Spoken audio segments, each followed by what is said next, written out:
الحمد لله رب العالمين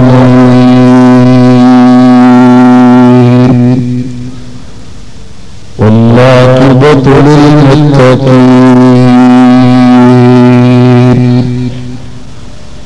والصلاة والسلام على رسوله الكريم أما بعد فأعوذ بالله من الشيطان الرجيم بسم الله الرحمن الرحيم قالوا من فعل هذا بآلهتنا إنه لمن الظالمين قالوا سمعنا فتى يذكرهم يقال له إبراهيم قالوا فاتوا به على أعين الناس لعلهم يشهدون قالوا أأنت فعلت بآلهتنا يا إبراهيم قال بل فعله كبيرهم هذا فاسألوهم إن كانوا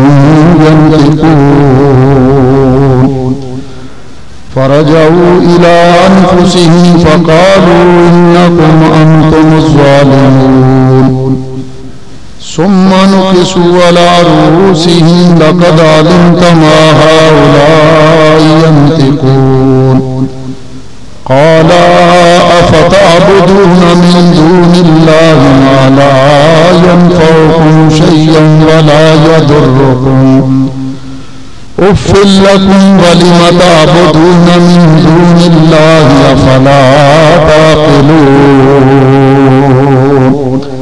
صدق الله العلي العظيم وصدق رسوله النبي الكريم الأمين ونحن على ذلك لمن الشاهدين والشاكرين والحمد لله رب العالمين لقد قال الله تبارك وتعالى في كلامه في شان حبيبه إن الله وملائكته يصلون على النبي يا أيها الذين آمنوا صلوا عليه وسلموا تسليما بآواز بلند شریف علیہ اللهم صل على سيدنا ومولانا محمد وعلى آله وصحبه وأزواجه وذرياته وأولياء أمته وعلماء ملته أجمعين الصلاة والسلام عليك يا رسول الله وعلى آلك وصحابك يا حبيب الله الصلاة والسلام عليك يا رحمة للعالمين وعلى آلك وصحابك يا شفيع المذنبين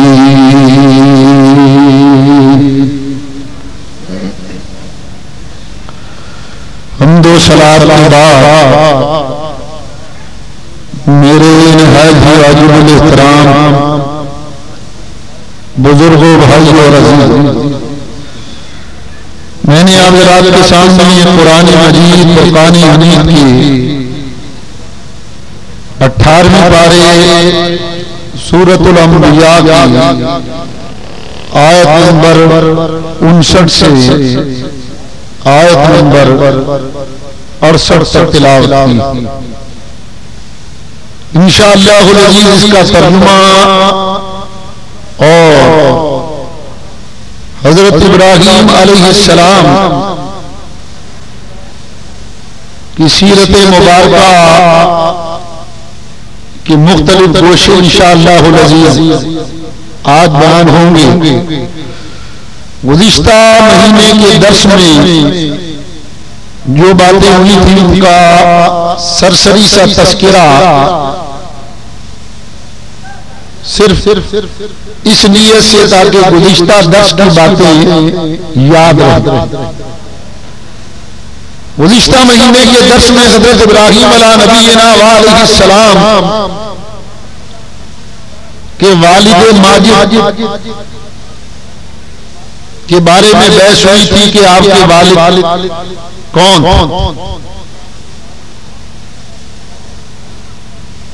ہم مسلمانوں کا عقیدہ یہ کہ آپ کے والد طارق اور آذر یہ آپ کے چچا، یہ پوری گفتگو گزشتہ درس کے اندر ہوئی اور دلائل سے الحمدللہ یہ ثابت کیا تھا کہ حضور علیہ السلام کے جد اعلیٰ حضرت ابراہیم علیہ السلام کے والد طارق۔ پھر گزشتہ درس میں یہ بھی بیان ہوا تھا کہ ابراہیم علیہ السلام کی ولادت ہوئی تو کس طرح آپ کی ولادت ہوئی اور آپ کی آمد سے پہلے جو عراق کا ایٹماسفیئر تھا، مزاج تھا، وہ کس طرح کا تھا۔ قوم میں بہت سے لوگ ایسے تھے جو ستارہ پرست تھے، بہت سے ایسے تھے جو چاند پرست تھے، بہت سے ایسے تھے جو سورج کی پوجا کرتے تھے، اور اکثریت ایسی تھی جو بت پرست تھی اور نمرود کی بھی پوجا کی جاتی تھی۔ تو یہ تمام باتیں گزشتہ درس میں بیان ہوئی تھی اور میں نے یہ بھی بتایا تھا کہ حضرت ابراہیم علیہ السلام جب ذرا بڑے ہوئے تو آپ نے اپنی والدہ سے ایک بڑا حکیمانہ مناظرہ فرمایا۔ وہ مناظرہ بھی میں نے گزشتہ درس میں بیان کیا تھا کہ آپ نے اپنے رب کے بارے میں پوچھا۔ پھر آپ کی والدہ جب آپ کو باہر لے کر آئیں تو آپ نے چاند، سورج، ستاروں کی پوجا ہوتی ہوئی دیکھی تو اس سے اپنی برات کا اعلان کیا کہ میں ان میں سے کسی کو بھی رب نہیں مانتا۔ یہ تمام باتیں گزشتہ درس میں بیان ہوئی تھی۔ انشاءاللہ العزیز اسی جگہ سے موضوع شروع کریں گے۔ میں نے جو آیات بینات تلاوت کی ہیں ان کا سادہ سا لفظی ترجمہ یہ ہے۔ سورۃ الانبیاء میں اللہ پروردگار عالم نے فرمایا قالوا من فعل هذا بآلهتنا انه لمن الظالمین۔ انہوں نے کہا ہمارے خداؤں کے ساتھ یہ کام کس نے کیا ہے؟ بے شک وہ ظالم ہے جس نے یہ کام کیا۔ قالوا سمعنا فتى يذكرهم يقال له ابراہیم۔ ان میں سے بعد بوڑھے بولے ایک نوجوان کو انہیں برا بلا کہتے سنا ہے جسے ابراہیم کہتے ہیں۔ قالوا فاتوا به على اعين الناس لعلهم يشهدون۔ تو وہ کہنے لگے تو اسے لوگوں کے سامنے لاؤ شاید وہ گواہی دے۔ قالوا انت فعلت بآلهتنا یا ابراہیم۔ اے ابراہیم کیا ہمارے خداؤں کے ساتھ یہ حال کیوں نے کیا ہے؟ قال بل فعلہ کبیرہم ھذا۔ ابراہیم علیہ السلام نے فرمایا بلکہ ان کے بڑے نے کیا ہوگا تو ان سے پوچھو اگر یہ بولتے۔ فرجعوا الی انفسہم فقالوا انکم انتم الظالمون۔ تو انہوں نے اپنے نفسوں کی طرف رجوع کیا اور بولے بے شک تم ہی ظالم ہو۔ ثم نکسوا علی رؤوسہم لقد علمت ما ہؤلاء ینطقون۔ اور بولے بے شک تم ہی ظالم ہو، پھر اپنے سروں کے بل اوندے گرے کہ تمہیں خوب معلوم ہے یہ بولتے نہیں۔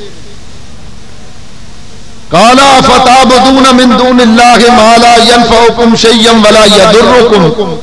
ابراہیم علیہ السلام نے فرمایا تو کیا تم ایسوں کی پوجا کرتے ہو جو نہ تمہیں نفع دے سکتے ہیں اور نہ نقصان؟ افل لکم، افسوس ہے تم پر، ولم تعبدون، اور تمہارے معبودان باطلہ پر، من دون اللہ، اللہ کے سوا، افلا تعقلون، کیا تم عقل سے کام نہیں لیتے؟ یہ تلاوت کردہ آیات بینات کا سادہ سا لفظی ترجمہ ہے جو میں نے آپ حضرات کے سامنے بیان کیا. حضرت ابراہیم علیہ نبینا وعلیہ السلام، میں نے گزشتہ درس میں یہ بتایا تھا کہ جب حضرت خلیل اللہ علیہ السلام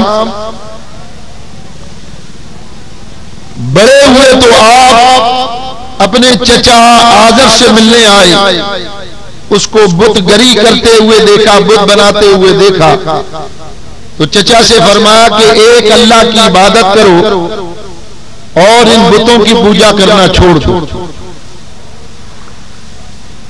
اب حضرت ابراہیم علیہ نبینا وعلیہ السلام کو اللہ پروردگار عالم نے باقاعدہ طور پر تبلیغ کا حکم دیا کہ اے ابراہیم اپنی قوم کو ہماری الوہیت، ہماری توحید کی تعلیم دو. اب تمہارے لیے ضروری ہے کہ تم اپنی قوم کو ہماری طرف بلاؤ. علماء نے فرمایا کہ یہاں پر دو باتیں یاد رکھنے والی ہیں کہ اللہ نے اس اعلان سے پہلے، اس حکم سے پہلے اللہ نے ابراہیم علیہ السلام کو دو مشاہدے کرائے. دو مشاہدے کرائے، اور مشاہدہ کہتے ہیں کسی چیز کو بہت زیادہ باریکی سے دیکھنا. ایک تو یہ ہے کہ آنکھ سے دیکھنا، اور ایک ہے بہت زیادہ باریکی سے دیکھنا، اس کو مشاہدہ کہتے ہیں. چنانچہ حضرت علامہ امام راغب اصفہانی رحمت اللہ علیہ نے مفردات القرآن میں لکھا کہ الشہید والشہودۃ الحضور مع المشاہدۃ اما بالبصر او بالبصیرہ. فرماتے ہیں کہ شاہد یا شہید کا معنی ہے مشاہدہ کرنا، چاہے وہ دل کی آنکھ سے ہو چاہے وہ سر کی آنکھ سے. اب اللہ نے کیا مشاہدے کرائے یہ میں آپ کو بتاؤں. سب سے پہلا مشاہدہ تو اللہ نے ابراہیم علیہ السلام کو یہ کرایا. اس مشاہدے کا ذکر قرآن مجید میں اللہ پروردگار عالم نے سورۃ الانعام پارہ 8 آیت نمبر 80 اللہ فرماتا، اللہ تعالیٰ ارشاد فرماتا وَكَذَلِكَ نُرِي إِبْرَاهِيمَ مَلَكُوتَ السَّمَاوَاتِ وَالْأَرْضِ وَلِيَكُونَ مِنَ الْمُوقِنِينَ. اللہ فرماتا اسی طرح ہم نے ابراہیم کو زمین و آسمان میں جو کچھ ہے وہ سب کچھ دکھایا تاکہ وہ عین الیقین والوں میں سے ہو جائے. مسئلہ یاد رکھیے، ایک ہے علم الیقین، ایک ہے عین الیقین، اور ایک ہے حق الیقین. میں اس کو سمجھانے کے لیے آسان کروں. علم الیقین یہ ہے کہ آپ سے کوئی کہے کہ پنجاب میں ایک شہر ہے جس کو لاہور کہتے ہیں، یہ علم الیقین، اس کے بتانے سے علم میں آ گیا. عین الیقین یہ ہے کہ آپ کراچی سے لاہور چلے گئے اور اس کو دیکھ کر آئے، یہ ہے عین الیقین. عین عربی میں کہتے ہیں آنکھ کو، تو آنکھ سے دیکھا عین الیقین. اور اب اگر کوئی آپ سے پوچھے کہ کیا پنجاب میں کوئی شہر ہے جس کو لاہور کہتے ہیں تو آپ اس کی نشانیاں بتا دیں گے، اس کو کہتے ہیں حق الیقین. حضرت ابراہیم علیہ السلام کے بارے میں اللہ نے فرمایا کہ ہم نے ابراہیم کو زمین و آسمان کی تمام نشانیاں دکھائیں. زمین و آسمان کا ذرہ ذرہ ہم نے ابراہیم کو دکھایا. کیوں؟ تاکہ وہ عین الیقین والوں میں سے ہو جائے. علم تو تھا کہ اللہ نے زمین کو پیدا کیا، آسمان کو پیدا کیا، لیکن دیکھا نہیں تھا. اللہ نے جب زمین و آسمان کا ذرہ ذرہ دکھا دیا تو اب عین الیقین کے مرتبے پر ابراہیم علیہ السلام فائز ہو گئے. اور جب جب قوم آپ سے سوال کرے گی آپ نشانیاں بتائیں گے تو حق الیقین کے مرتبے پر آ جائیں گے. اللہ پروردگار عالم نے فرمایا کہ یہ نشانیاں ہم نے زمین و آسمان اس لیے دکھائے تاکہ ہمارا ابراہیم عین الیقین والوں میں ہو جائے. علامہ الہ الدین نے تفسیر خازن کے اندر لکھا، علامہ الہ الدین فرماتے ہیں ابراہیم علیہ السلام ایک پہاڑ کی چٹان پر کھڑے ہوئے، آپ نے نیچے نگاہ دوڑائی تو ساتوں زمینوں میں جتنی مخلوق ہے ابراہیم علیہ السلام نے سب کو دیکھ لیا. اور اوپر نگاہ اٹھائی تو اللہ کے عرش تک جتنی مخلوق ہے آپ نے سب کو دیکھ لیا. اب غور فرمائیے، خلیل اللہ زمین پر کھڑے ہو کر نیچے نگاہ دوڑائیں تو تحت الثری تک ساری مخلوق کو دیکھ لیتے، اور اوپر نگاہ اٹھائیں تو اللہ کے عرش تک ساری مخلوق کو دیکھ لیتے ہیں۔ یہ اس کی آنکھ کا کمال ہے کہ جو فرش زمین پر کھڑا ہوا ہے تو وہ اللہ کے عرش کو دیکھے، اور ہمارا نبی معراج کی رات عرش کے اوپر جلوہ فرما ہے، ہمارے نبی نے کیا کچھ دیکھا ہو۔ سوچنے کی بات ہے کہ جو زمین پر کھڑا ہو وہ تو عرش کو دیکھ لے، اور جو عرش پر ہو اس سے کون سی چیز چھپی ہوگی؟ لوگ کہتے ہیں حضور کو فلاں چیز کا علم نہیں تھا، فلاں چیز کا علم نہیں تھا۔ ارے میاں، جس نے اس آنکھ سے رب کو دیکھ لیا ہو پھر اور کون سی چیز چھپی ہوگی؟ رب سے بڑا تو کوئی بھی نہیں۔ جس نے سب سے بڑی ذات اللہ کو دیکھ لیا ہے اس سے پھر کوئی چیز پوشیدہ نہیں۔ یہاں مفسرین نے لکھا کہ ابراہیم علیہ السلام کو جب زمین میں ذرہ ذرہ نظر آنے لگا تو بہت سے ایسے لوگ بھی نظر آئے کہ جو چھپ کر گناہ کرتے تھے۔ ابراہیم علیہ السلام نے دیکھا کہ ایک آدمی ایک جگہ چھپ کر گناہ کر رہا، چونکہ مشاہدہ کر رہے تھے، اور مشاہدہ کہتے ہیں بہت زیادہ باریکی سے دیکھنا، تو وہ پردے میں چھپ کر گناہ کر رہا تھا، آپ نے اس کو بھی دیکھ لی۔ فوراً اللہ کی بارگاہ میں دعا کی، یا اللہ اس کو ہلاک کر دے۔ اللہ پروردگار عالم نے دعا کو قبول فرمایا اور ہلاک کر دیا۔ ایک آدمی اور گناہ کرتا ہوا نظر آیا، آپ نے اس کے خلاف بھی دعا کی۔ میں نے غالباً پہلے بھی بتایا تھا کہ نبی کی دعا کے ساتھ بد کا لفظ نہیں لگانا چاہیے۔ بعض لوگ کہتے ہیں نبی نے فلاں کے خلاف بد دعا کی ہے، غلط۔ نبی کی کوئی دعا بد ہو سکتی نہیں، ہاں یہ کہنا چاہیے کہ نبی نے فلاں کے خلاف دعا کی۔ ابراہیم علیہ السلام نے دعا کی، اللہ نے اس کو بھی ہلاک کر دیا۔ پھر تیسرا آدمی آپ کو گناہ کرتا ہوا نظر آیا، پھر خلیل اللہ علیہ السلام نے دعا کی، وہ ہلاک ہو گئے۔ چوتھا گناہ کرتا ہوا نظر آیا، دعا کرنے لگے تو اللہ نے منع کر دیا۔ اللہ نے فرمایا اے میرے خلیل، بے شک یہ گناہگار ہیں لیکن ہیں ہمارے بندے، اگر ہم نے سب کو اسی طرح تمہاری دعا پر ہلاک کر دیا تو ہمارا رحمان اور رحیم ہونا کیسے ظاہر ہے؟ علماء نے فرمایا حدیث میں آتا کہ اگر دنیا میں ساری مخلوق ہی نیکیاں کرنے لگے، کوئی بھی گناہ نہ کرے، تو اللہ پروردگار عالم ایک مخلوق اور پیدا فرمائے جو گناہ کرے، اللہ ان کے گناہوں کو معاف فرمائے تاکہ اللہ کا غفور و رحیم ہونا ثابت ہو۔ اللہ اتنا مہربان بندوں۔ فرمایا ابراہیم میرے بندوں کی تین قسمیں، ایک قسم تو وہ ہوگی کہ جو گناہ کریں گے اور گناہ ہی پر ان کا خاتمہ ہوگا۔ دوسری قسم وہ ہوگی کہ جو گناہ کریں گے لیکن توبہ کر موت آنے سے پہلے توبہ کر لیں گے۔ جو پہلی قسم ہوگی وہ گناہ کریں گے اور گناہ پر خاتمہ ہوگا، لیکن ان کی اولاد بعد میں آنے والی وہ اتنی نیک ہوگی کہ اللہ ان کی نیکیوں سے ان گناہگاروں کو بخش دے گا۔ اور تیسری قسم وہ ہوگی کہ جو گناہ کرنے والے ہوں گے، گناہ کی حالت میں دنیا میں جائیں گے، لیکن اللہ فرماتا ان کے لیے میری رحمت ہوگی کہ میں ان کو اپنی رحمت سے بخش کر جنت میں داخل کر دوں۔ تو یہ تین قسم ہوگی لوگوں کی۔ چنانچہ حدیث میں بھی آتا ہے، حضور نبی کریم نے فرمایا کہ میری امت تین طرح سے جنت میں داخل ہوگی۔ ایک حصہ وہ ہوگا کہ جو آسان سا حساب دیں گے، دوسرا حصہ وہ ہوگا جو میری شفاعت سے جنت میں داخل ہوگا، اور تیسرا حصہ وہ ہوگا جو اللہ کی رحمت سے جنت میں داخل ہوگا۔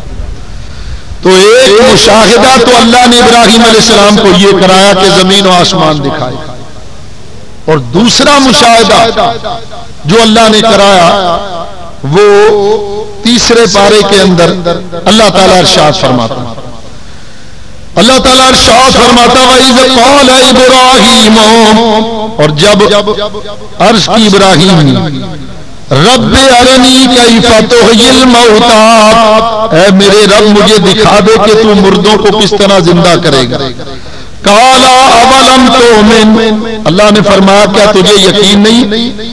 قال بلا، یا اللہ یقین تو ہے، ولکن لیطمئن قلبی، یا اللہ میں اپنے دل کو مطمئن کرنا چاہتا ہوں۔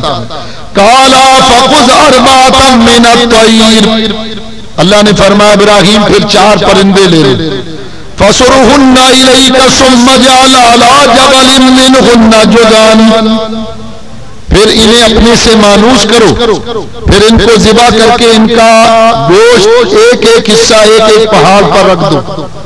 ثُمَّ ادْعُهُنَّ يَأْتِينَكَ سَعْيًا، اے ابراہیم پھر ان کو پکارو، وہ دوڑتے ہوئے آئیں گے۔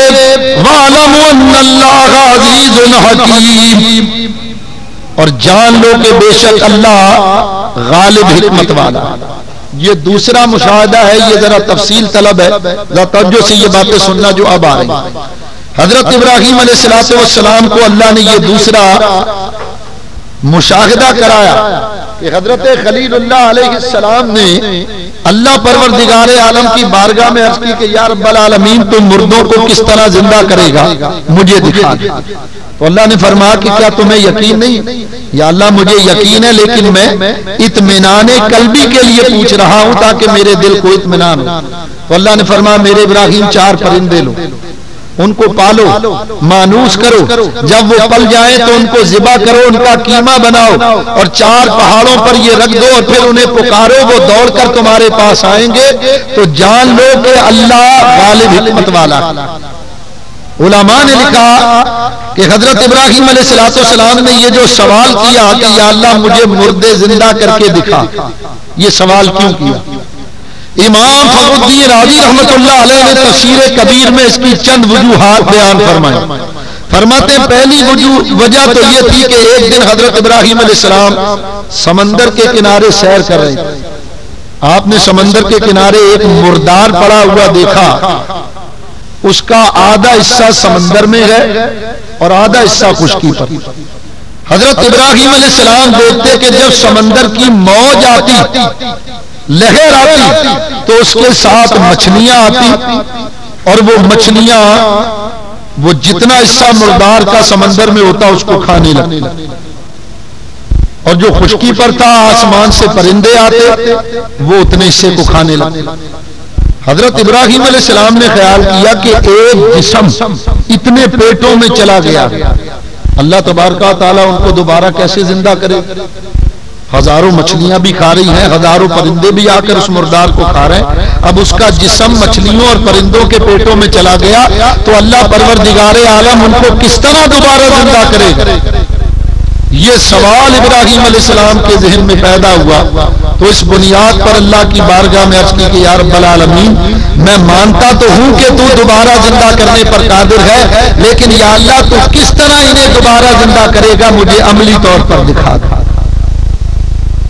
دوسری وجہ یہ بیان فرمائی کہ حضرت ابراہیم علیہ السلام کے زمانے میں بہت سے لوگ ایسے تھے جو قیامت کے بعد دوبارہ زندہ ہونے کے قائل نہیں۔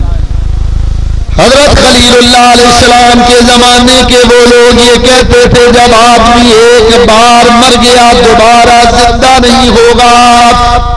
حضرت ابراہیم علیہ السلام نے اللہ کی بارگاہ میں عرض کی یا اللہ میرے زمانے کے لوگ دوبارہ زندہ ہونے کا انکار کرتے ہیں، یا رب العالمین میں دعا مانگتا ہوں، سوال کرتا ہوں یا اللہ تو مردوں کو زندہ کر کے دکھا دے تاکہ میری قوم کے لیے حجت اور دلیل ہو جائے۔ تو اس کو بطور قوم کو بطور حجت اور دلیل ثابت کرنے کے لیے یہ سوال کیا تھا مردوں کو زندہ کرنے کا۔ 2 دلیلیں، تیسری وجہ یہ تھی، آپ جانتے ہیں کہ اللہ تبارک و تعالیٰ نے 4 بڑی کتابیں نازل فرمائی، تورات، زبور، انجیل اور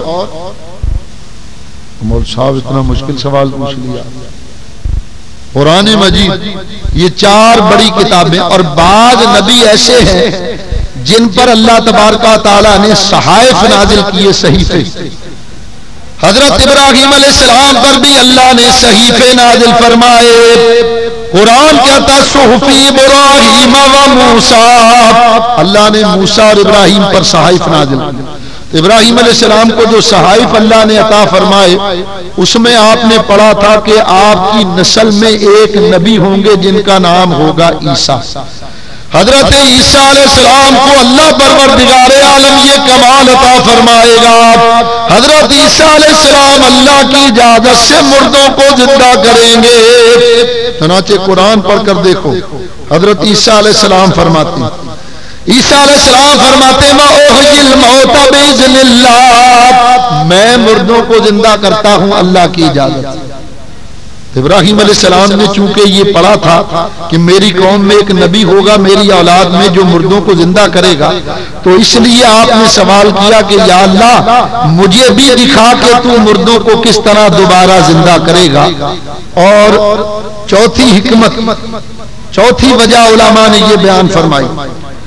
حضرت ابراہیم علیہ السلام حضرت اسماعیل علیہ السلام کو لے کر میدان منا آئے اور آ کر فرما بیٹا میں نے خواب دیکھا ہے کہ میں تجھے ذبح کر رہا ہوں. حضرت اسماعیل علیہ السلام نے فرما ابا جان اللہ نے آپ کو جس کام کا حکم دیا ہے وہ کام آپ کر گزریے، انشاءاللہ آپ مجھے صبر کرنے والوں میں پائیں. حضرت ابراہیم علیہ السلام اسماعیل علیہ السلام کو ذبح کرنے کے لیے لٹاتے ہیں، لیکن اللہ کو منظور نہیں تھا کہ اسماعیل علیہ السلام کو ذبح کیا جائے. ان کی جگہ جنت سے دمبا آیا جو ذبح ہوا. حضرت ابراہیم علیہ السلام نے عرض کی یا اللہ میں نے یہ تو جان لیا کہ جاندار کو مردہ کس طرح کیا جاتا ہے، لیکن یا اللہ یہ نہیں جانتا کہ مردوں کو دوبارہ زندہ کس طرح کیا جائے گا. تو یا اللہ میں سوال کرتا ہوں کہ تو مردوں کو زندہ کرنا مجھے دکھا دے، کس طرح مردے دوبارہ زندہ ہوں گے مجھے پتا چل جائے. اور پانچویں حکمت حضرت علامہ امام فخر الدین رازی نے یہ نقل فرمائی کہ جب جنتی جنت میں چلے جائیں گے تو حدیث میں آتا کہ جنت کے اندر اونٹ کی گردن کے برابر بڑے بڑے اور اتنے موٹے موٹے پرندے ہوں. اور نبی کریم نے فرمایا کہ اہل جنت ان کا گوشت کھائیں گے. نبی کریم نے فرمایا ایک آدمی جنت میں ہوگا، ایک پرندہ شاخ پر بیٹھا ہو، دل میں خیال آئے گا کہ کاش اس پرندے کے کباب بن کر آئیں تو کتنے لذیذ ہوں گے. حضور فرماتے ہیں اس کے دل میں یہ خیال آنا ہوگا وہ پرندہ ہوا میں ذبح ہوگا، اس کا گوشت الگ ہوگا پر اور ہڈیاں الگ ہوں گی، ہوا میں اس کا قیمہ بن جائے گا. حضور نے فرمایا اس کے بعد وہ پرندہ اس کے کباب بنیں گے اور کباب بن کر اس آدمی کے سامنے آ جائیں گے. ادھر وہ کباب کھا کر فارغ ہوگا اور ادھر وہ پرندہ دوبارہ اسی حالت میں درخت پر بیٹھا ہوگا. اس لیے کہ نبی کریم نے فرمایا جنت کی کسی چیز کو فنا نہیں ہے، جنت کی کوئی چیز کبھی ختم. یہ جنت ہے، ہمارے پاکستان کا خزانہ نہیں، جو آتا ہے وہ لوٹتا ہے. یہ جنت اور جنت کی کسی نعمت کو کوئی فنا نہیں. تو ذرا غور فرمائیے حضرت ابراہیم علیہ نبینا علیہ السلام آپ نے عرض کی کہ یا اللہ تو جنت کے اندر ان پرندوں کو دوبارہ زندہ کر دے گا، لیکن یا اللہ وہ پرندے تو جنت میں دوبارہ زندہ ہوں گے، میں دنیا میں دیکھنا چاہتا ہوں. یا اللہ جس طرح تو جنت کے اندر ان پرندوں کو دوبارہ زندہ کرے گا، یا اللہ مجھے دنیا میں دکھا دے کہ تو مردوں کو کس طرح زندہ کرے گا. ایک حکمت یہ تھی زندہ کرنے. چھٹی حکمت امام فخر الدین رازی رحمۃ اللہ علیہ نے یہ بیان فرمائی. امام صاحب فرماتے ہیں کہ ابراہیم علیہ السلام کا مقصد یہ نہیں تھا کہ مردے زندہ ہوں، بلکہ مقصد یہ تھا کہ اس طرح اللہ کی بارگاہ میں گزارش کروں گا، اللہ مجھ سے کلام کرے گا، میں پھر گزارش کروں گا، اللہ پھر کلام کرے گا. مقصد یہ تھا کہ میں بار بار اللہ کی بارگاہ میں گزارش کروں گا، اللہ مجھ سے کلام کرے گا تو مجھے بھی اللہ تعالیٰ سے کلام کرنے کا شرف مل جائے گا. تو بار بار کلام کرنے کے لیے آپ نے یہ سوال کیا. اور ساتویں وجہ علماء نے یہ بیان فرمائی کہ ابراہیم علیہ السلام یہ دیکھنا چاہتے تھے کہ میں اللہ کی بارگاہ میں کتنا مقبول ہوں، میری دعا کتنی قبول ہوتی. اسی لیے سوال کیا یا اللہ تو مرنے کے بعد لوگوں کو کس طرح زندہ کرے گا مجھے دکھا دے. مقصد یہ تھا میں سوال کروں گا، اگر دعا پوری ہو جائے گی تو میں اللہ کی بارگاہ کا بڑا مقرب ہوں گا. اللہ کی بارگاہ میں سوال کیا، اللہ پروردگار عالم نے سوال کو پورا کر دیا. معلوم ہوا کہ ابراہیم علیہ السلام کو پتا چل گیا میں اللہ کی بارگاہ کا مقرب ہوں، اللہ کا خلیل ہوں. اور آٹھویں وجہ امام فخر الدین رازی رحمۃ اللہ علیہ نے یہ بیان فرمائی کہ ابراہیم علیہ السلام کو علم تو تھا کہ اللہ مردوں کو زندہ کرنے پر قادر. دیکھو مجھے اور آپ کو ہم سب کو یہ یقین ہے کہ اللہ مردوں کو زندہ کرنے پر قادر، لیکن بولو کبھی کسی مردے کو زندہ ہوتے ہوئے آنکھ سے دیکھا؟ کبھی نہیں دیکھا. اس کو کہتے ہیں علم الیقین. علم تو ہے کہ اللہ زندہ کرے گا، لیکن جب تک آنکھ سے دیکھیں گے نہیں عین الیقین کا مرتبہ نہیں ملے. ابراہیم علیہ السلام وہ عین الیقین کا مرتبہ چاہتے تھے کہ یا اللہ علم الیقین تو ہے کہ میں جانتا ہوں تو مردوں کو زندہ کرے گا، لیکن عین الیقین کا مرتبہ نہیں ہے کہ پروردگار میں نے کبھی مردوں کو زندہ ہوتے ہوئے نہیں دیکھا. اللہ نے دعا کو قبول فرمایا، مردوں کو زندہ کر کے عین الیقین کا مرتبہ عطا کر دیا. اب جب جب قوم سوال کرے گی آپ کو حق الیقین کا مرتبہ بھی مل جائے گا. یہ 8 وجوہات میں نے بیان کی ہیں، وگرنہ علماء نے بہت ساری وجوہات بیان کی کہ آپ نے مردوں کو زندہ کرنے کے لیے سوال کیوں کیا. اب ذرا غور فرمائی، جب ابراہیم علیہ السلام نے یہ دعا مانگی تو اللہ نے حکم دیا فَخُذْ أَرْبَعَةً مِنَ الطَّيْرِ، اے ابراہیم 4 پرندے لے. ابراہیم علیہ السلام نے 4 پرندے لیے. اب سوال یہ پیدا ہوتا کہ آپ نے یہ 4 پرندے کیوں لیے تھے؟ 4 سے زیادہ بھی تو لینے کا اللہ حکم دے سکتا تھا، 4 سے زیادہ پرندے لے. تو اس کی بھی کئی وجہ علماء نے بیان کی، میں صرف 2 وجوہات بیان کروں. پہلی وجہ تو یہ حضرت ابراہیم علیہ السلام نے سوال کیا تھا یا اللہ میں دیکھنا چاہتا ہوں تو مردے کو کس طرح زندہ کرے گا. آپ نے کمال عبودیت کا اظہار کرتے ہوئے سوال کیا یا اللہ کوئی ایک مردہ زندہ کر کے دکھا دے. اللہ نے فرمایا میرے خلیل تو نے عبودیت کے اظہار کے طور پر ایک مردہ زندہ کرنے کی خواہش کی اور میں نے اپنی ربوبیت کا اظہار کرتے ہوئے 4 مردوں کو زندہ کیا ہے. دوسری وجہ دیکھو اللہ نے مجھے آپ کو حیوانات کو 4 چیزوں سے بنایا: آگ، ہوا، مٹی اور پانی. اس کو کہتے ہیں عناصر اربع. 4 عناصر آگ، ہوا، مٹی، پانی.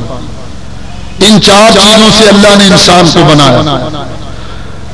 اسی لیے حکم دیا کہ اے ابراہیم تم 4 پرندے لے لو. وہ 4 پرندے بھی ان 4 چیزوں سے بنائے گئے ہیں. بتانا یہ ہے کہ میرے خلیل ہم نے عناصر اربع سے ان پرندوں کو بنایا ہے، ہم نے عناصر اربع سے تمہیں بھی بنایا ہے. میں تیرا رب جب تجھے اور ان پرندوں کو بنانے پر قادر ہوں تو میں تیرا رب ان عناصر اربع کے مرکبات کو بھی بنانے پر قادر ہوں. مٹی کس طرح بنایا یہ میں اللہ کر سکتا ہوں. پانی کو پانی کس طرح بنایا یہ میں اللہ کر سکتا ہوں.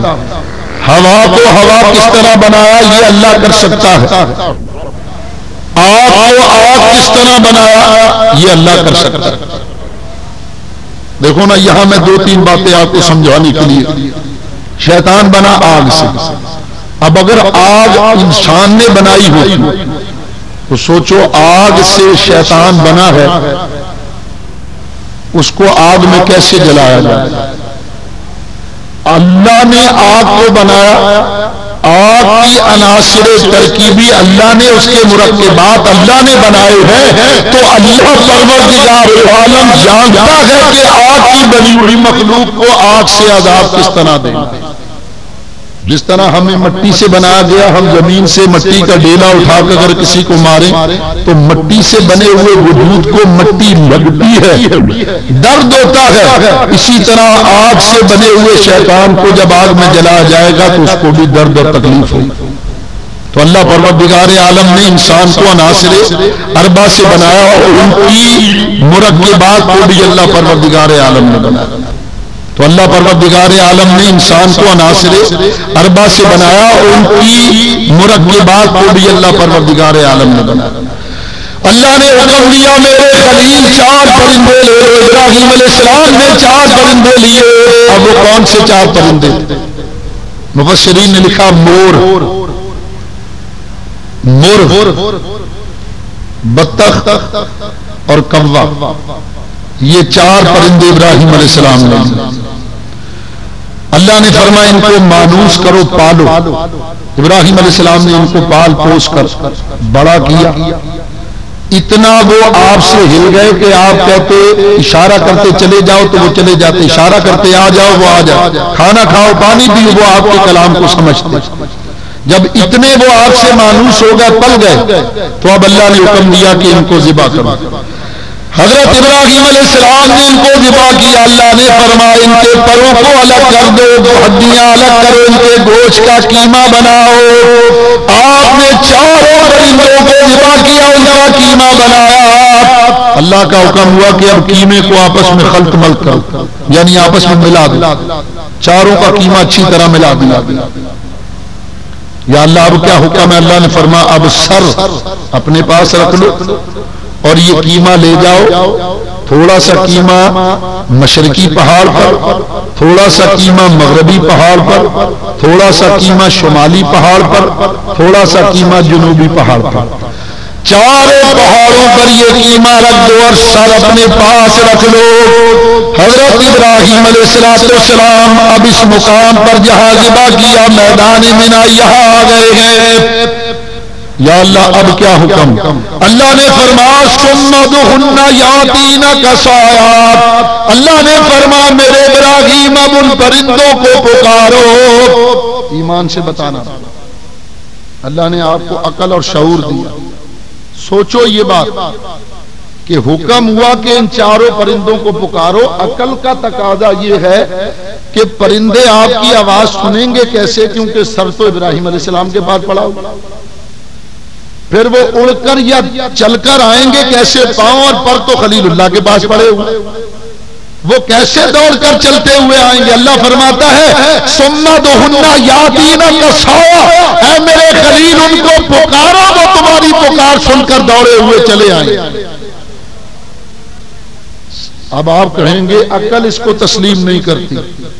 ہم یہ کہتے ہیں کہ عقل اللہ کی بنائی ہوئی ایک مخلوق ہے اور اللہ ان اللہ علی کل شیء قدیر ہے, وہ ہر چیز پر قادر ہے. وہ اللہ پروردگار عالم چاہے تو بغیر سر کے سنوا سکتا ہے, وہ چاہے تو بغیر پاؤں کے دوڑا سکتا ہے. اس پر کامل یقین اور ایمان رکھا جائے کہ وہ اس بات پر قادر. حضرت ابراہیم علیہ السلام نے پکارا یا طاؤس, اے طاؤس. طاؤس کہتے ہیں عربی میں مور کو. آپ نے پکارا نا یا طاؤس, اے مور. تو حدیث میں آتا, قرآن مفسرین نے لکھا کہ 4 پہاڑوں پر سے مور کا گوشت اٹھا. 4 پہاڑوں پر سے گوشت اٹھا, ایک جگہ اس کا گوشت جمع ہوا, مور بنا اور دوڑتا ہوا خلیل اللہ کے پاس آ گیا. حضرت خلیل اللہ نے مور کا سر لگایا تو وہ جیتا جاگتا ہوا مور بولتا ہوا آپ کے پاس آ گیا.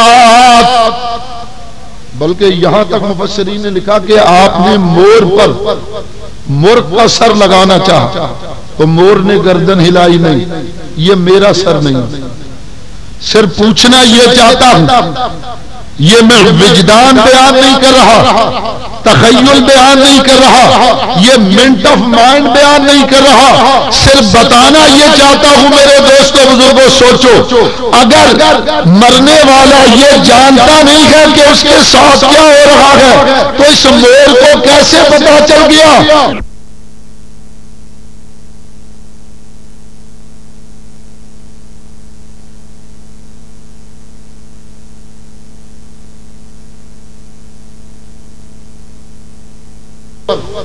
مرغ کا سر لگانا چاہا تو مور نے گردن ہلائی نہیں، یہ میرا سر نہیں، صرف پوچھنا یہ چاہتا ہوں، یہ میں وجدان بیان نہیں کر رہا، تخیل بیان نہیں کر رہا، یہ منٹ آف مائنڈ بیان نہیں کر رہا، صرف بتانا یہ چاہتا ہوں میرے دوستو بزرگوں، سوچو اگر مرنے والا یہ جانتا نہیں ہے کہ اس کے ساتھ کیا ہو رہا ہے تو اس مور کو کیسے پتا چل گیا کہ میرے سر جسم کے اوپر جو سر لگایا جا رہا ہے وہ میرا نہیں ہے بلکہ کسی اور پرندے کا ہے؟ ارے یہ مور ہے، مرنے کے بعد جانتا ہے، تم اللہ کے ولیوں کے بارے میں کہتے ہو کہ ان کو قبر میں خبر نہیں ہے، ارے یہ مور جانتا ہے کہ میرے سر جسم پر کس کا سر لگایا جا رہا ہے۔ اللہ کے ولیوں کا مقام تو بڑا بلند، ایک مور عذروِ قرآن یہ بتا رہا ہے کہ میرے اوپر جو سر لگایا جا رہا ہے وہ میرا نہیں ہے، وہ کسی اور پرندے کا ہے۔ تو مرنے کے بعد مور کو بھی خبر ہوتی ہے، چہ جائے کہ ہم یہ کہیں اللہ کے ولیوں کو قبر میں خبر نہیں ہوتی۔ ایک بات یہ، اس سے عقیدہ یہ ثابت ہوا کہ جب مور مرنے کے بعد جانتا ہے کہ میرے ساتھ کیا ہو رہا ہے تو اللہ کے ولی بھی اپنی مزارات اور اپنی قبروں میں پڑے ہوئے جانتے ہیں کہ ان کے مزار اور قبر پر کون آیا۔ اچھا، دوسری بات یہ یاد رکھنی، میرے دوستوں بزرگوں ذرا غور فرمائیے گا، حضرت ابراہیم علیہ نبینا علیہ السلام نے پکارا، یا کہہ کر پکارا۔ بعض لوگ کہتے ہیں یا کہہ کر پکارنا شرک۔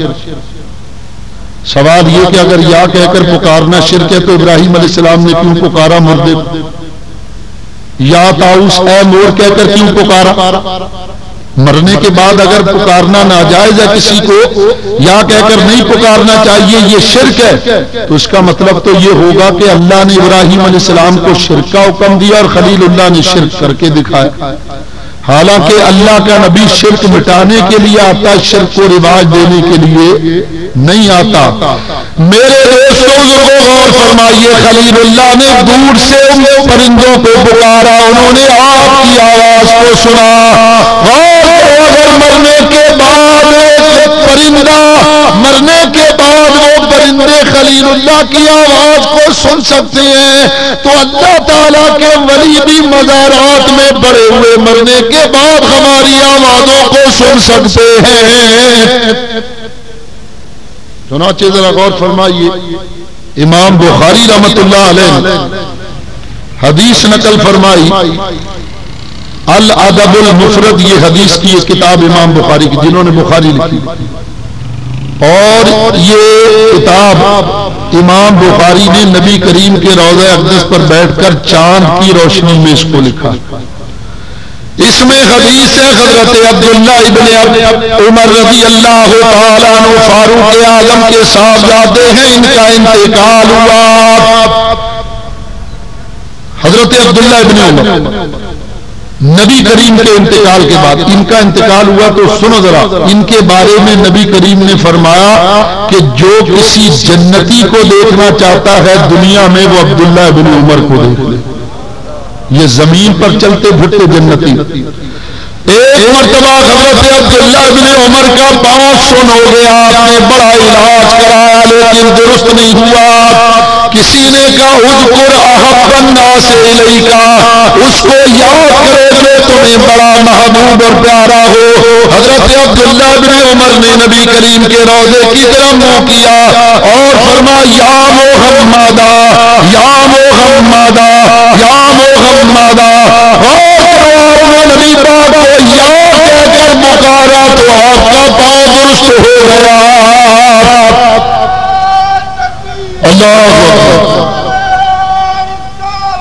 رسول اللہ۔ دیکھو یہ بات ثابت ہوئی کہ صحابہ کو جب بھی کوئی مشکل پیش آتی تھی وہ نبی کریم کو پکارا کرتے تھے۔ انہوں نے پکارا، اللہ نے کرم فرمایا، ان کا پاؤں درست ہو گیا۔ ایمان سے بتانا، ایک آدمی یہاں سویا ہوا، آپ اس کو کھڑے ہو کر سلام کریں تو ہم کہیں گے میاں بے وقوف ہو، وہ تو سویا ہوا، وہ تو سنتا ہی نہیں۔ ٹھیک ہے یا نہیں؟ یہ بات سمجھ میں آنے والی۔ اب غور کرو، جب ایک آدمی مرا ہوا ہے تو پھر اس کو پکارنے کا کیا فائدہ؟ حضرت عبداللہ ابن عمر نے نبی کریم کو پکارا، اللہ نے کرم فرمایا۔ اس سے پتہ یہ چلا کہ اللہ والے بعد وفات اپنی قبروں میں پڑے ہوئے ہماری آوازوں کو سنتے۔ اسی لیے کسی محبت والے نے کہا، ہم عشق نبی میں ہجر کے دن اس طرح گزارا کرتے ہیں، ہم عشق نبی میں ہجر کے دن اس طرح گزارا کرتے ہیں، منہ کے مدینے کی جانب آقا کو پکارا کرتے ہیں۔ اللہ یا رسول اللہ۔ حضرت ابراہیم علیہ السلام نے ان پرندوں کو پکارا اور وہ آپ کی پکار کو سن کر آئے۔ اب سنو یہاں یہ بات، آپ نے 4 پرندے لیے۔ یہ جو 4 پرندے حضرت ابراہیم علیہ السلام نے لیے، مور، مرغ، بطخ اور کوا، یہ 4 پرندے آپ نے کیوں لیے؟ سنو ذرا۔ حضرت علامہ ملا معین کاشفی نے مارج النبوت میں فرمایا، مور یہ سب سے زیادہ خوبصورت پرندہ، بڑا حسین و جمیل۔ کبھی آپ اس کو رقص کرتا ہوا دیکھیں، جب یہ اپنی دم کھولتا ہے وہ ایک قدرت کی صنائی، اللہ بے اختیار زبان سے سبحان اللہ نکلتا ہے کہ وہ رنگوں کا کیسا کمبینیشن رب تعالیٰ نے بنایا ہے کہ کوئی رنگ آگے پیچھے نہیں ہوتا، بے ساختہ زبان سے نکلتا ہے کہ یہ اللہ کے علاوہ اور کوئی نہیں کر سکتا۔ بڑا خوبصورت پرندہ۔ اور فرمائیے، اور اللہ نے انسان کو بھی خوبصورت بنایا۔ اللہ فرماتا، لقد خلقنا الانسان فی احسن تقویم۔ اللہ نے انسان کو بڑا خوبصورت بنایا۔ ہمارے امام اعظم کا زمانہ تھا، ایک آدمی رات کے وقت اپنی بیوی کے ساتھ مکان کی چھت پر باتیں کر رہے، 14ویں کا چاند چمک رہا، محبت میں آ کر بیوی سے کہہ دیا کہ تیرا چہرہ چاند سے زیادہ خوبصورت۔ اس نے کہا کیوں جھوٹ بولتے؟ اگر مجھ سے زیادہ خوبصورت ہے تو جن راتوں میں چاند نہیں ہوتا لوگ مجھ سے کام چلایا کر۔ اب اس نے کہا میں تو کر رہا ہوں تعریف اور یہ مجھے جھوٹا کہہ رہی ہے۔ کہا اگر تیرا چہرہ چاند سے زیادہ خوبصورت نہیں تو تجھے 3 طلاق۔ کتاب کا نام ہے مناقب للقردری۔ صبح امام اعظم کے پاس آ گئے، حضرت ایسا ایسا مسئلہ ہوگا۔ آپ نے فرمایا جاؤ، طلاق نہیں ہوئی، گھر چلے جاؤ۔ کہا حضرت کوئی دلیل تو دیجیے۔ آپ نے فرمایا بس ٹھیک ہے، تمہاری بیوی کو طلاق نہیں ہوئی۔ علماء کو پتا چلا، سارے آ گئے۔ آپ کیسے کہتے ہیں طلاق نہیں ہوئی؟ حضرت امام اعظم نے فرمایا، اللہ فرماتا لقد خلقنا الانسان فی احسن تقویم۔ اللہ فرماتا ہم نے انسان کو بڑی اچھی شکل میں پیدا کیا۔ الف لام میم سے لے کر والناس تک سارا قرآن پڑھ جاؤ، اللہ نے کہیں یہ نہیں فرمایا کہ ہم نے چاند کو خوبصورت پیدا کیا۔ البتہ انسان کے بارے میں فرما کہ ہم نے اسے سب سے زیادہ خوبصورت پیدا کیا، اور تیری بیوی بھی انسان ہے لہذا وہ سب سے زیادہ خوبصورت ہے۔ غور فرمائیے، مور اس لیے ابراہیم علیہ السلام نے لیا کہ وہ سب سے زیادہ خوبصورت ہے، اور انسان کو بھی اللہ نے سب سے زیادہ خوبصورت بنا.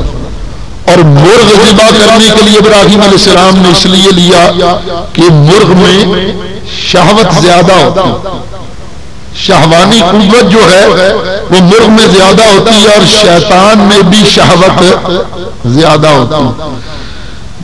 کوا اس لیے لیا کہ کوے کی عمر لمبی ہوتی ہے اور جن کی عمر بھی لمبی ہوتی. چنانچہ حاجی ثناء اللہ پانی پتی نے تفسیر مدری میں لکھا کہ حضرت نوح علیہ السلام کے زمانے کا جن ہمارے نبی کریم پر ایمان لایا، اتنی لمبی عمریں جنوں. اور بطخ اس لیے لی گئی ذبح کرنے کے لیے کہ یہ بے قرار جانور، آپ نے دیکھا ہوگا یہ ہر وقت چلتی پھرتی ہے اور زبان سے اپنے منہ سے آواز نکالتی، بے قرار رہتی، اور فرشتے بھی اللہ کی عبادت میں ہر وقت بے قرار رہتے. ملا معین کاشفی رحمت اللہ علیہ فرماتے ہیں یہ اس طرف اشارہ ہے اللہ نے مور کو ذبح اس لیے کرایا، بتانا یہ مقصود ہے کہ جس طرح اللہ پروردگار عالم ایک خوبصورت مور کو مارنے کے بعد دوبارہ زندہ کرنے پر قادر ہے، اسی طرح اللہ تبارک و تعالیٰ خوبصورت انسان کو بھی مارنے کے بعد دوبارہ زندہ کرنے پر قادر ہے. یہ لیا گیا، میں نے بتایا کہ یہ شہوت پرست، اس میں شہوت زیادہ ہوتی.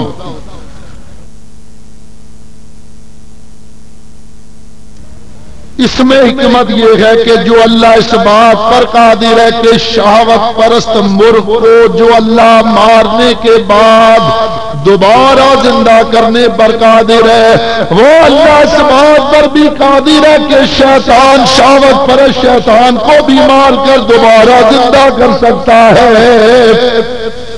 اور کوا اس لیے لیا کہ حکمت یہ تھی کہ جو اللہ لمبی عمر والے کوے کو مار کر دوبارہ زندہ کرنے پر قادر ہے، وہ اللہ لمبی عمر والے جن کو مار کر دوبارہ زندہ کرنے پر بھی قادر.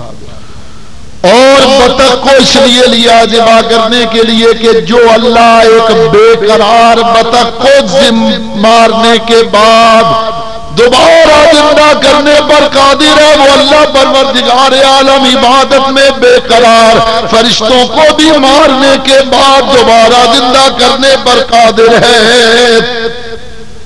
اور ایک حکمت علماء نے یہ بھی بیان فرمائی، ملا معین کاشفی رحمت اللہ علیہ فرماتے ہیں کہ یہ جو مور ہے اس نے حضرت آدم علیہ السلام کے ساتھ خیانت کی. خیانت کیا کی تھی؟ میں نے بتایا تھا آدم علیہ السلام کے تذکرے میں کہ شیطان کا داخلہ جنت میں بند، شیطان جنت کے دروازے پر آیا. اب جنت میں داخل کیسا ہو؟ دروازہ کھٹکھٹایا تو مور آیا. کیا بات، مجھے آدم کو اللہ کا ضروری پیغام دینا، مجھے جنت میں آدم تک پہنچا دو.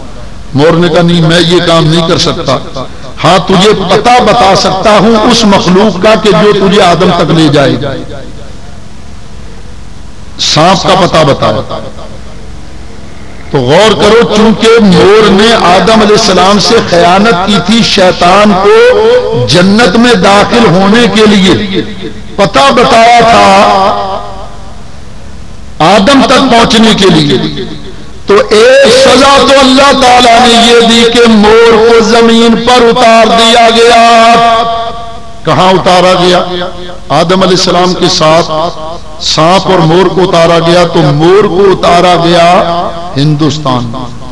یہی وجہ کہ ہندوستان میں مور زیادہ ہوتے ہیں، اور سانپ کو اتارا گیا ایران میں، وہاں سانپ زیادہ ہوتے ہیں. ایک سزا تو مور کو آدم علیہ السلام سے خیانت کرنے پر یہ دی گئی کہ اس کو زمین پر اتار دیا گیا، اور دوسری سزا یہ دی گئی کہ اللہ تعالیٰ نے ابراہیم علیہ السلام کے ہاتھوں اس کو ذبح کرا دیا. اور اس کے بعد ہے مرغ. یہ جو مرغ ہے اس نے حضرت الیاس علیہ السلام کے ساتھ خیانت. کتابوں میں لکھا ہوا کہ حضرت الیاس علیہ السلام کی قمیض دیوار پر ٹنگی ہوئی تھی. یہ مور آیا اور اس نے آپ کی قمیض میں چونچ مار کر قمیض کو پھاڑ دیا۔ اس وقت حضرت الیاس علیہ السلام کی زبان سے نکلا، آپ نے فرمایا اے مرغ جا تو ہمیشہ اپنی ہم جنس کا دشمن رہے گا۔ یہی وجہ آپ دیکھ لیں مرغیاں پھر رہی ہوں، دو مرغ ایک ساتھ پھرتے نظر نہیں آئیں، آپس میں لڑنے لگیں گے فوراً۔ یہ اللہ کے نبی الیاس علیہ السلام کی دعا کا مطلب۔ تو ایک سزا تو یہ دی گئی کہ اس کو اپنے ہم جنس کا دشمن بنا دیا گیا، اور دوسری سزا یہ دی گئی کہ اللہ تبارک و تعالیٰ نے ابراہیم علیہ السلام کے ہاتھوں اس کو ذبح کرا دیا۔ اس کے بعد کوا، یہ جو کوا ہے اس نے حضرت نوح علیہ السلام کے ساتھ خیانت کی۔ میں نے یہ بھی آپ کو بتایا تھا کہ جب طوفان نوح آیا اور آپ کی کشتی جودی پہاڑ پر ٹھہری تو نوح علیہ السلام نے کوے کو حکم دیا کہ جاؤ زمین پر دیکھ کر آؤ پانی خشک ہوا ہے یا نہیں۔ کوا زمین پر آیا تو جا بجا لاشیں بکھری پڑی تھی، وہ مردار کھانے میں لگ گئی۔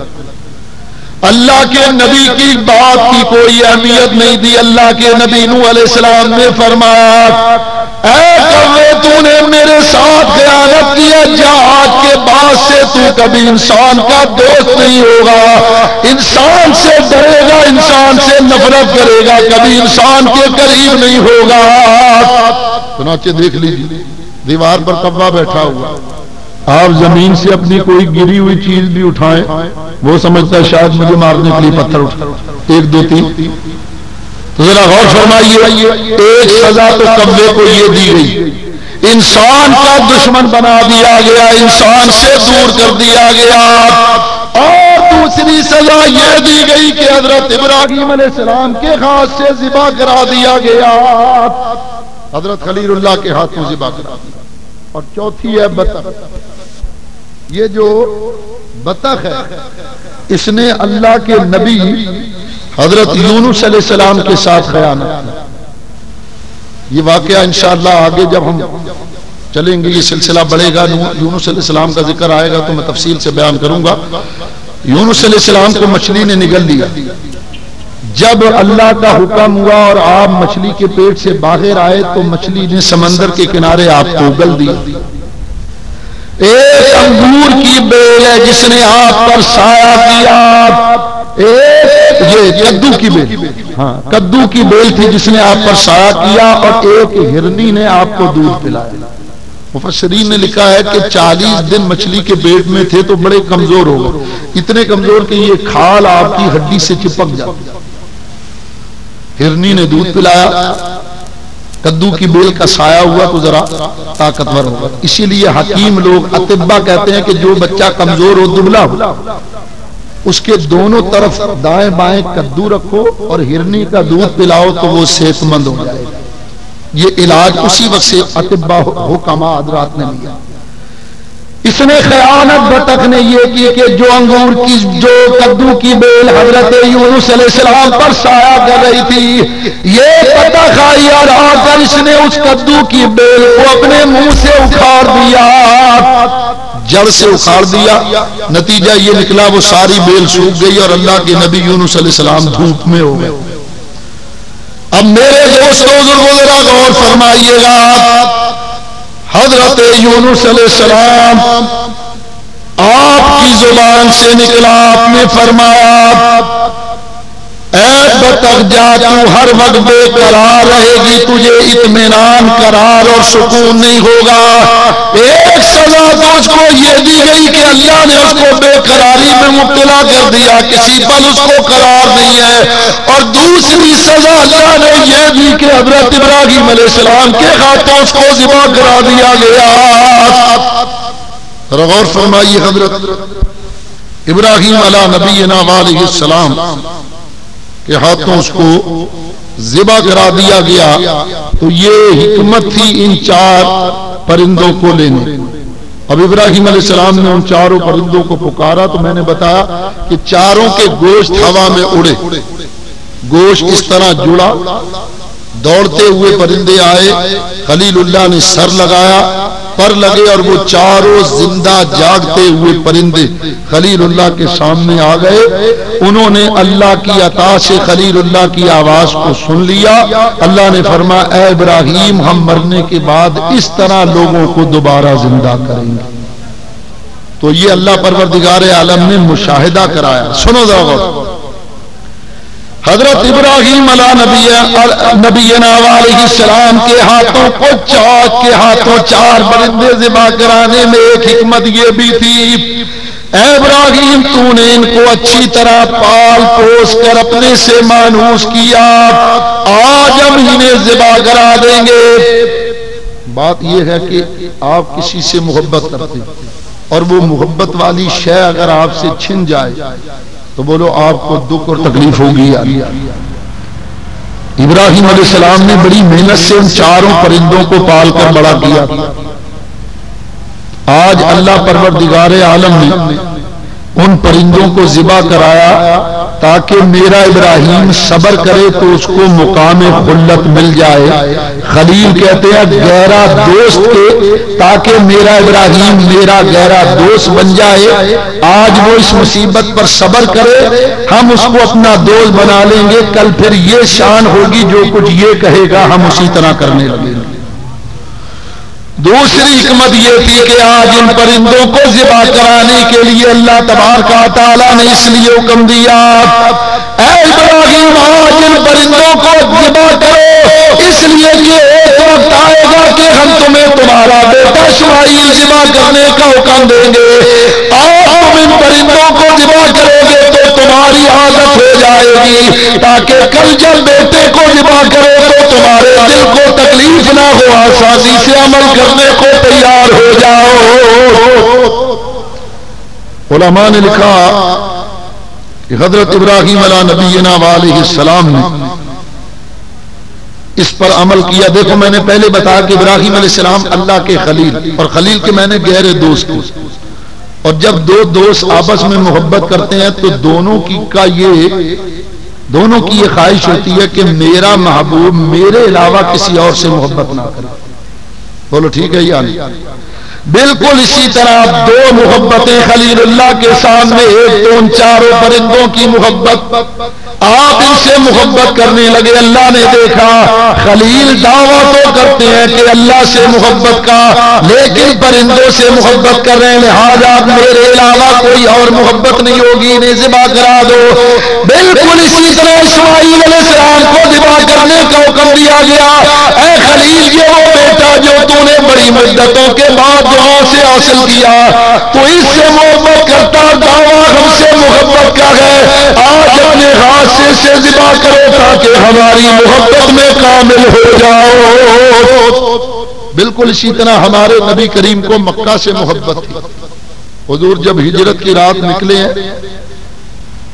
تو روتے تھے, آنسو موتیوں کی طرح جھڑتے, روتے جاتے تھے اور مڑ مڑ کر بار بار کعبہ کو دیکھتے تھے اور فرماتے اللہم اخرجتنی من احب البقاء الی فاسکنی فی احب البقاء الیک.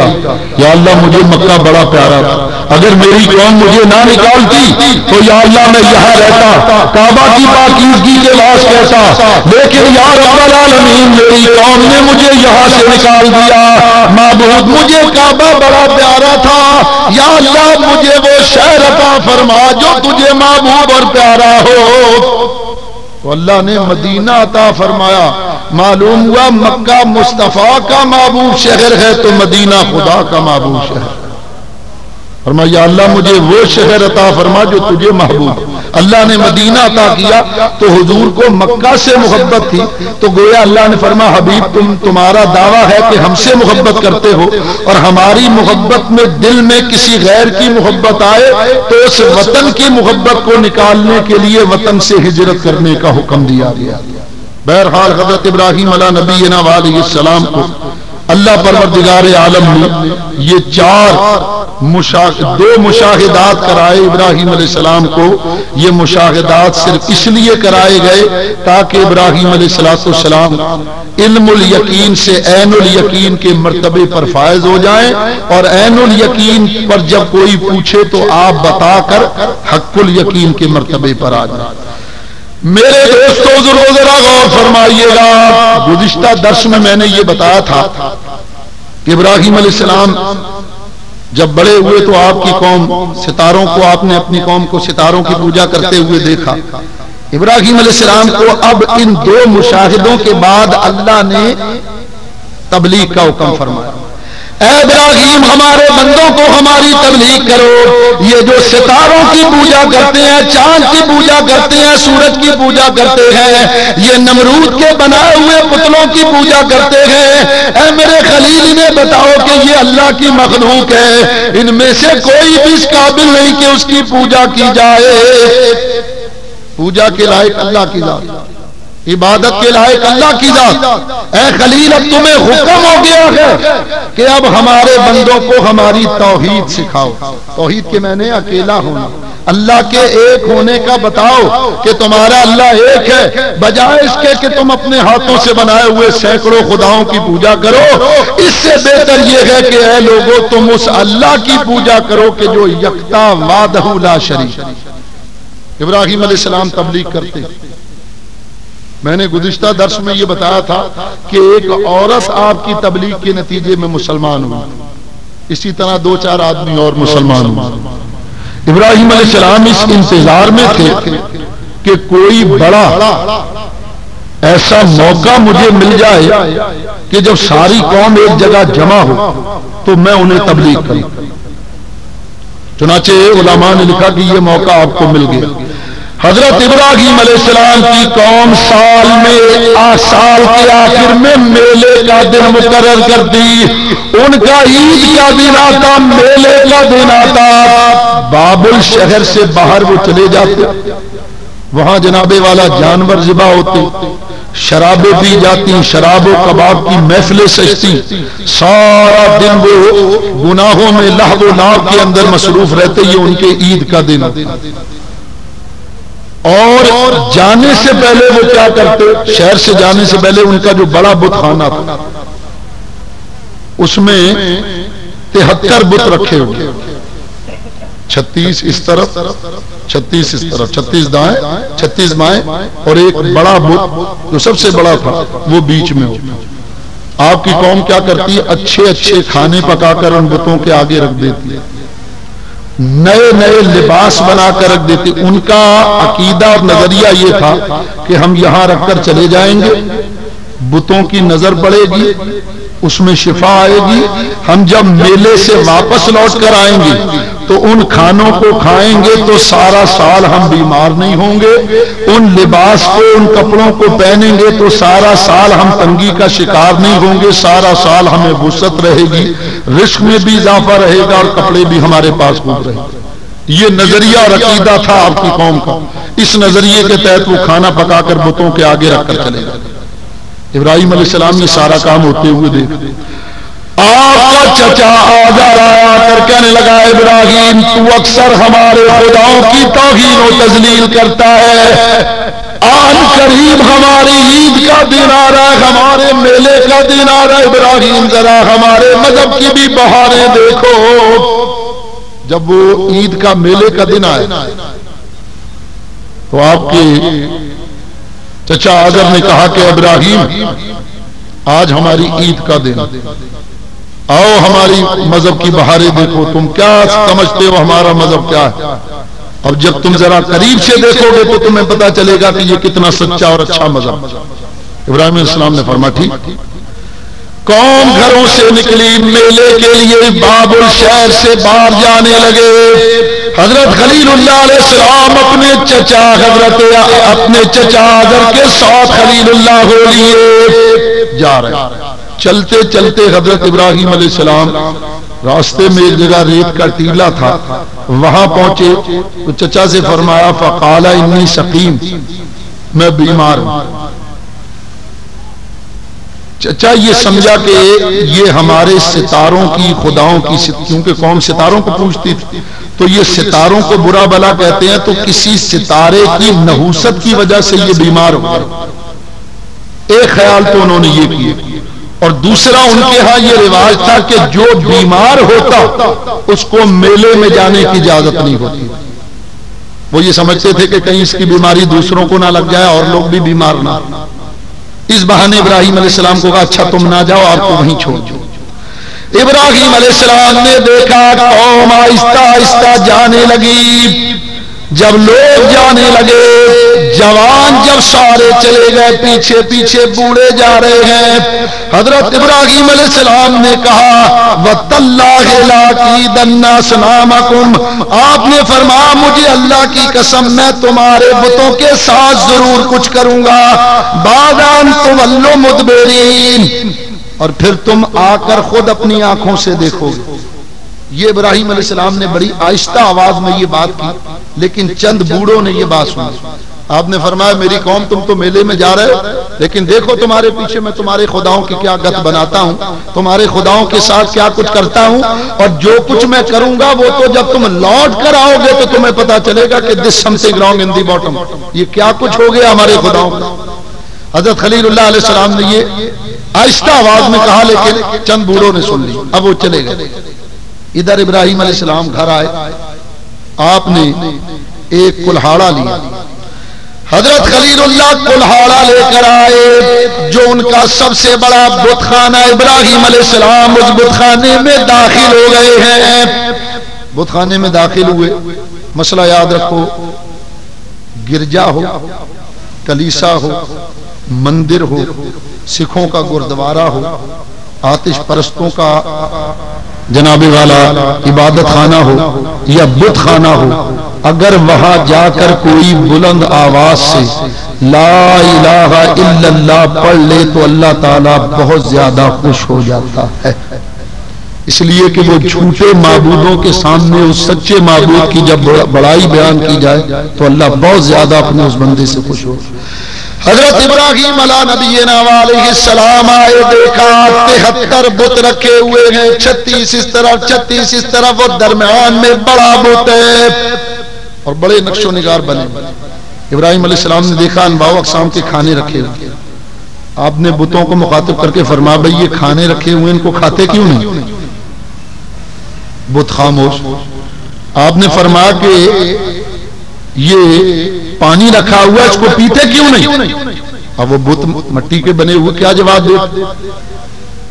حضرت خلیل اللہ نے فرمایا یہ لباس پڑے ہوئے ہیں ان کو پہنتے کیوں نہیں؟ تم تو ننگے ہو لباس پہنو جسم چھپاؤ. اب وہ بت کیا بولتے؟ وہ لکڑی کے مٹی کے پتھر کے بنے ہوئے بت. جب بتوں سے کوئی آواز نہیں آئی خلیل اللہ نے ان بتوں کو توڑنا شروع کر دیا. 36 بتوں کو توڑا. کسی کا ہاتھ کسی کا پاؤں کسی کی ناک کسی کا کان ٹکڑے ٹکڑے کر دیا. پھر اس طرف آئے اس طرف کے بتوں کی گد بنائی سارے بتوں کو توڑ پھوڑ دیا اور کلہاڑا بڑے بت کے کاندھے پر لٹکایا.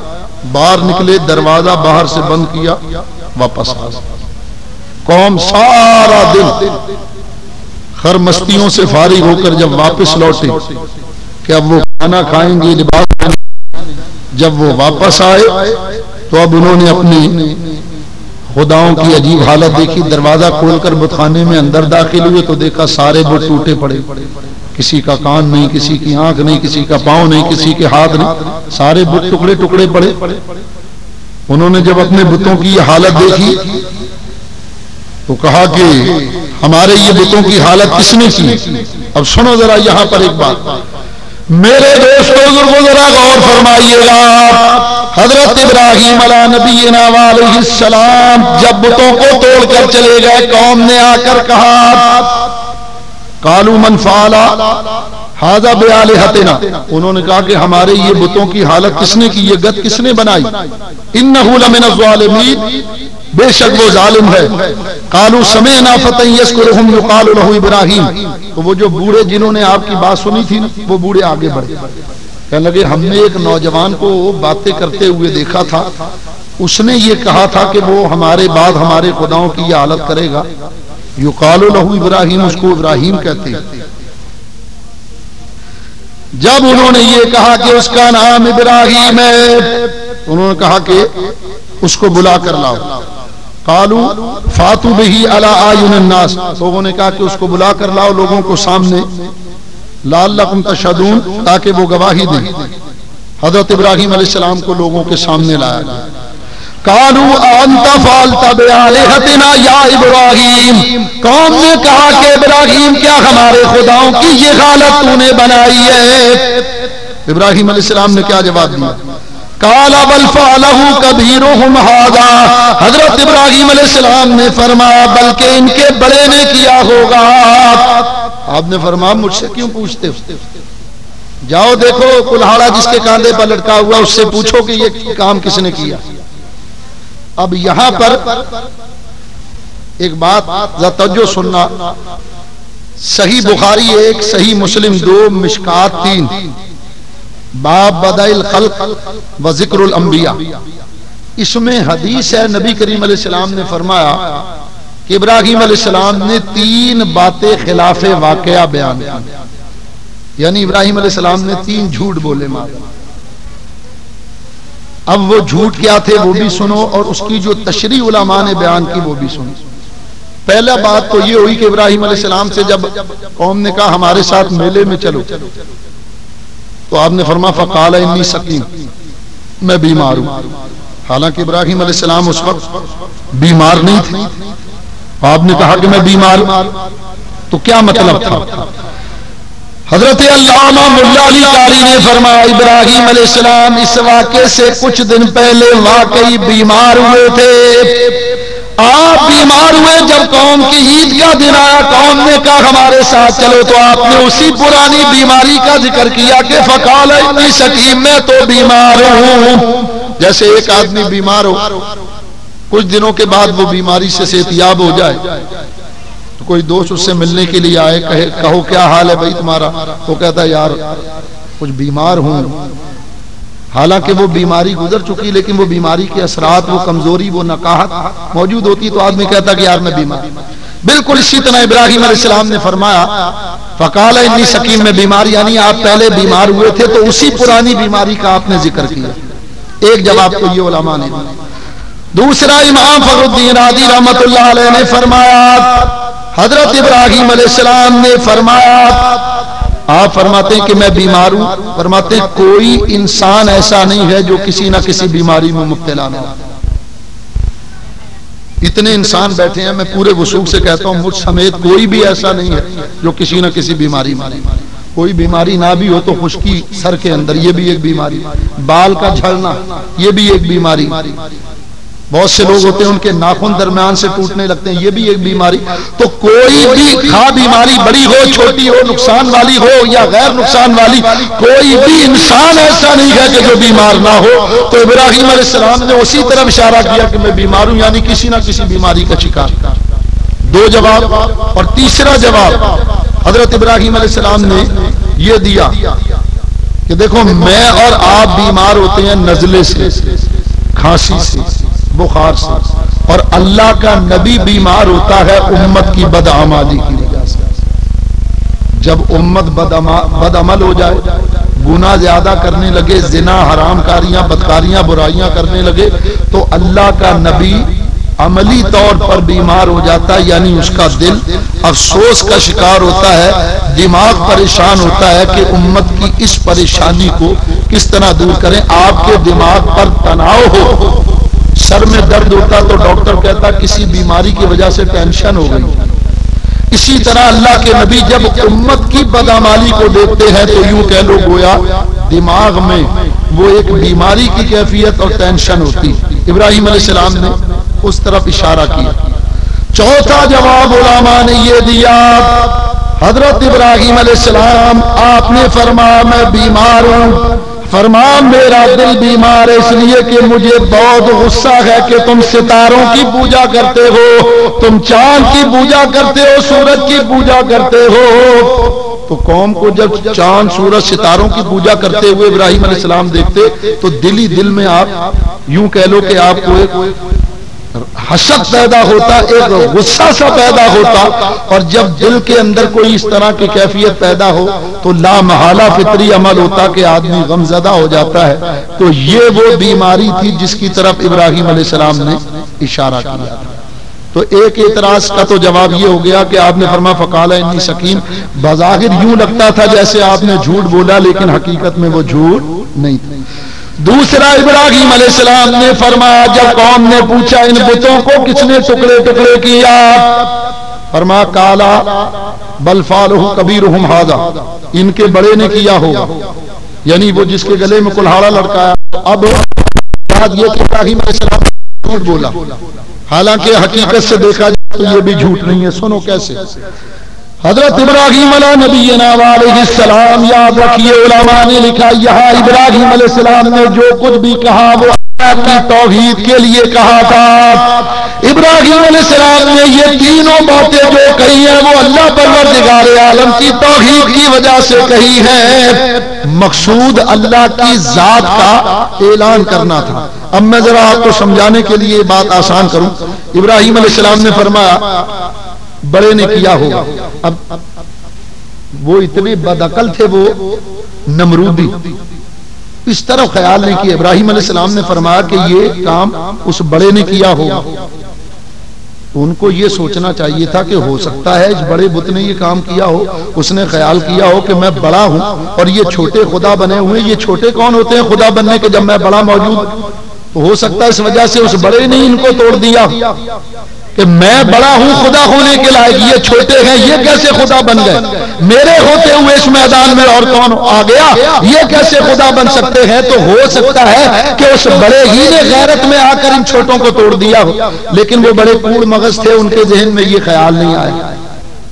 چنانچہ ابراہیم علیہ السلام نے فرمایا بھی فاسألوہم، پوچھو ان سے.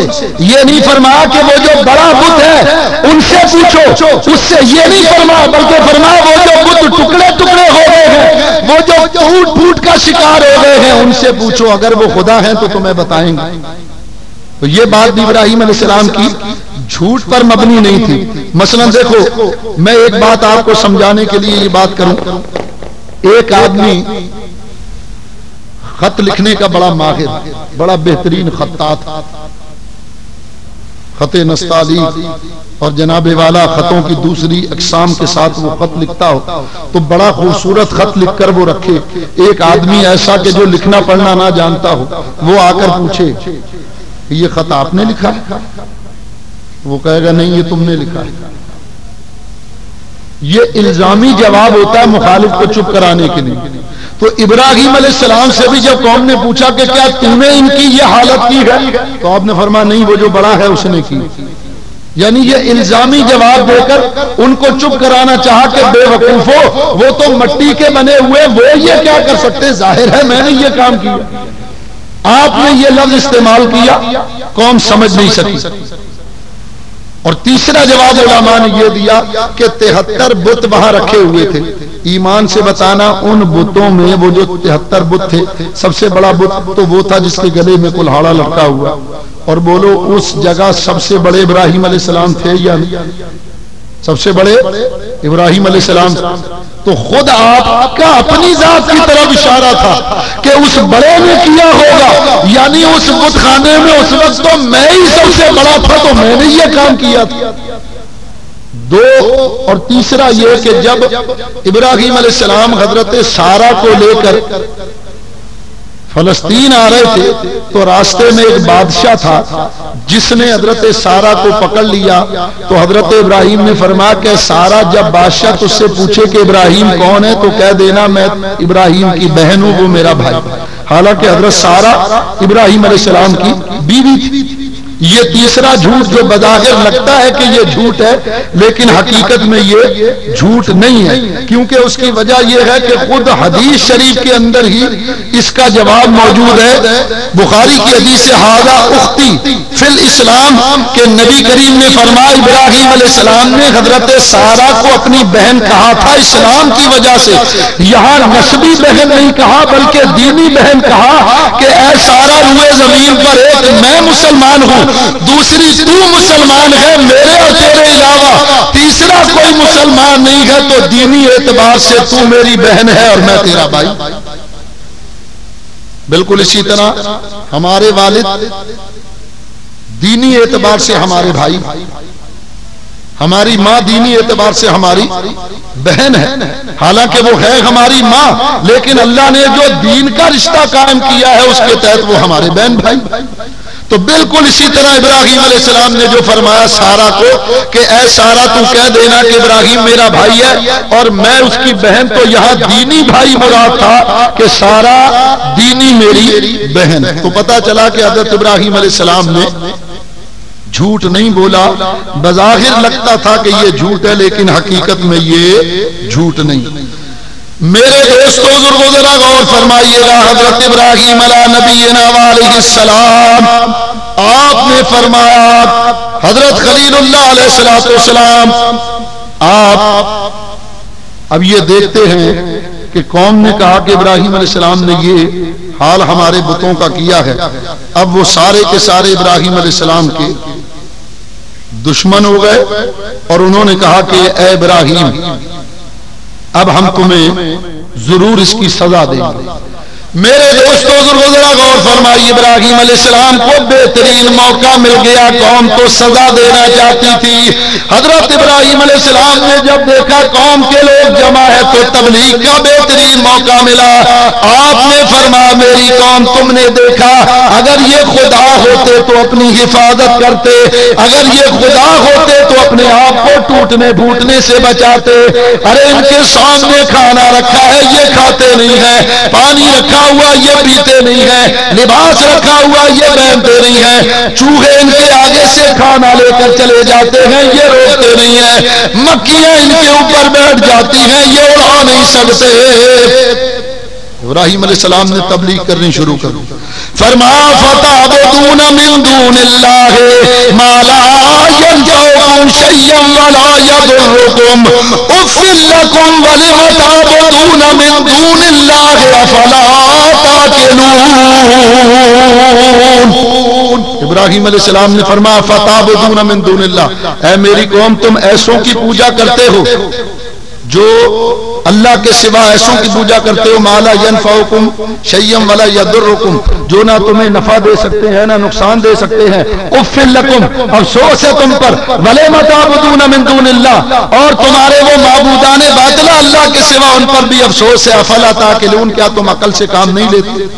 اب سنو یہاں ایک بات، ہمارے مخالفین یہ کہتے ہیں کہ من دون اللہ سے مراد بتوں میں نبی اور ولی بھی شامل، وہ کہتے ہیں نبی اور ولی بھی من دون اللہ میں شامل، ہم یہ کہتے ہیں من دون اللہ سے مراد ہے بت۔ سارے بولو من دون اللہ سے مراد، من دون اللہ سے مراد، من دون اللہ سے مراد حضرت ابراہیم علیہ السلام نے فرمایا فتعبدون من دون اللہ، آپ نے فرمایا تم ایسے من دون اللہ کی پوجا کرتے ہو جو نہ تمہیں نفع دے سکتے نہ نقصان۔ تو ظاہر ہے وہ بتوں کی پوجا کر رہے تھے تو من دون اللہ سے مراد تو بت ہی ہوئی، لیکن یہ کیا کہتے ہیں ہمارے مخالف، یہ کہتے ہیں من دون اللہ میں نبی اور ولی بھی شامل۔ اب سنو ذرا یہ بات آپ کو سننا، اگر من دون اللہ میں نبیوں اور ولیوں کو بھی شامل کیا جائے تو دیکھو نقصان کیا ہوگا، خرابی کیا آئے گی۔ اللہ تعالیٰ ان بتوں کے بارے میں فرماتا ہے انکم وما تعبدون من دون اللہ حسب جہنم، اللہ فرماتا ہے مشرکین مکہ تم اور جن بتوں کی تم پوجا کرتے ہو وہ تو جہنم کا ایندھن ہوں گے، قیامت کے روز تم بھی جہنم میں جاؤ گے اور جن بتوں کی تم پوجا کرتے تھے وہ بھی۔ ایمان سے بتانا اگر نبی ولی من دون اللہ میں داخل ہے تو کیا نبی ولی جہنم میں جائیں گے؟ میں آپ سے پوچھتا ہوں، بولو ہرگز ہرگز نہیں۔ میاں اگر نبی ولی جہنم میں گئے تو جنت میں کون جائے؟ ماننا پڑے گا کہ من دون اللہ سے مراد ہے بت، نبی ولی نہیں۔ وہ بت جن کی مکہ والے پوجا کرتے تھے اللہ فرماتا تم اور جن کی تم پوجا کرتے وہ جہنم میں جائیں۔ تو ایک نقصان یہ آتا ہے کہ اگر نبیوں ولیوں کو من دون اللہ میں شامل کیا جائے تو پھر کہنا پڑے گا کہ معاذ اللہ نبی اور ولی جہنمی ہوں۔ اور دوسرا نقصان اللہ تعالیٰ ارشاد فرماتا وَلَا تَسُبُّوا الَّذِينَ يَدْعُونَ مِن دُونِ اللَّهِ وَلَا يَسُبُّوا اللَّهَ عَدْوًا بِغَيْرِ اللہ فرماتا میرے نبی کے صحابہ خبردار تم ان کے جھوٹے معبودوں کو گالیاں نہ دینا ورنہ یہ جہالت میں تمہارے سچے معبود کو گالیاں دیں گے۔ اب سوچو اگر من دون اللہ میں نبی ولی شامل ہوں جیسے کہ یہ کہتے ہیں تو اس کا مطلب یہ ہوگا کہ بعض صحابہ نبیوں ولیوں کو گالیاں دیتے تھے، اللہ نے منع کیا کہ نبیوں ولیوں کو گالیاں۔ بولو کسی صحابی کے بارے میں یہ ہم کہہ سکتے ہیں کہ وہ نبی کو گالی دے؟ پھر وہ صحابی کس بات کا رہا ہے؟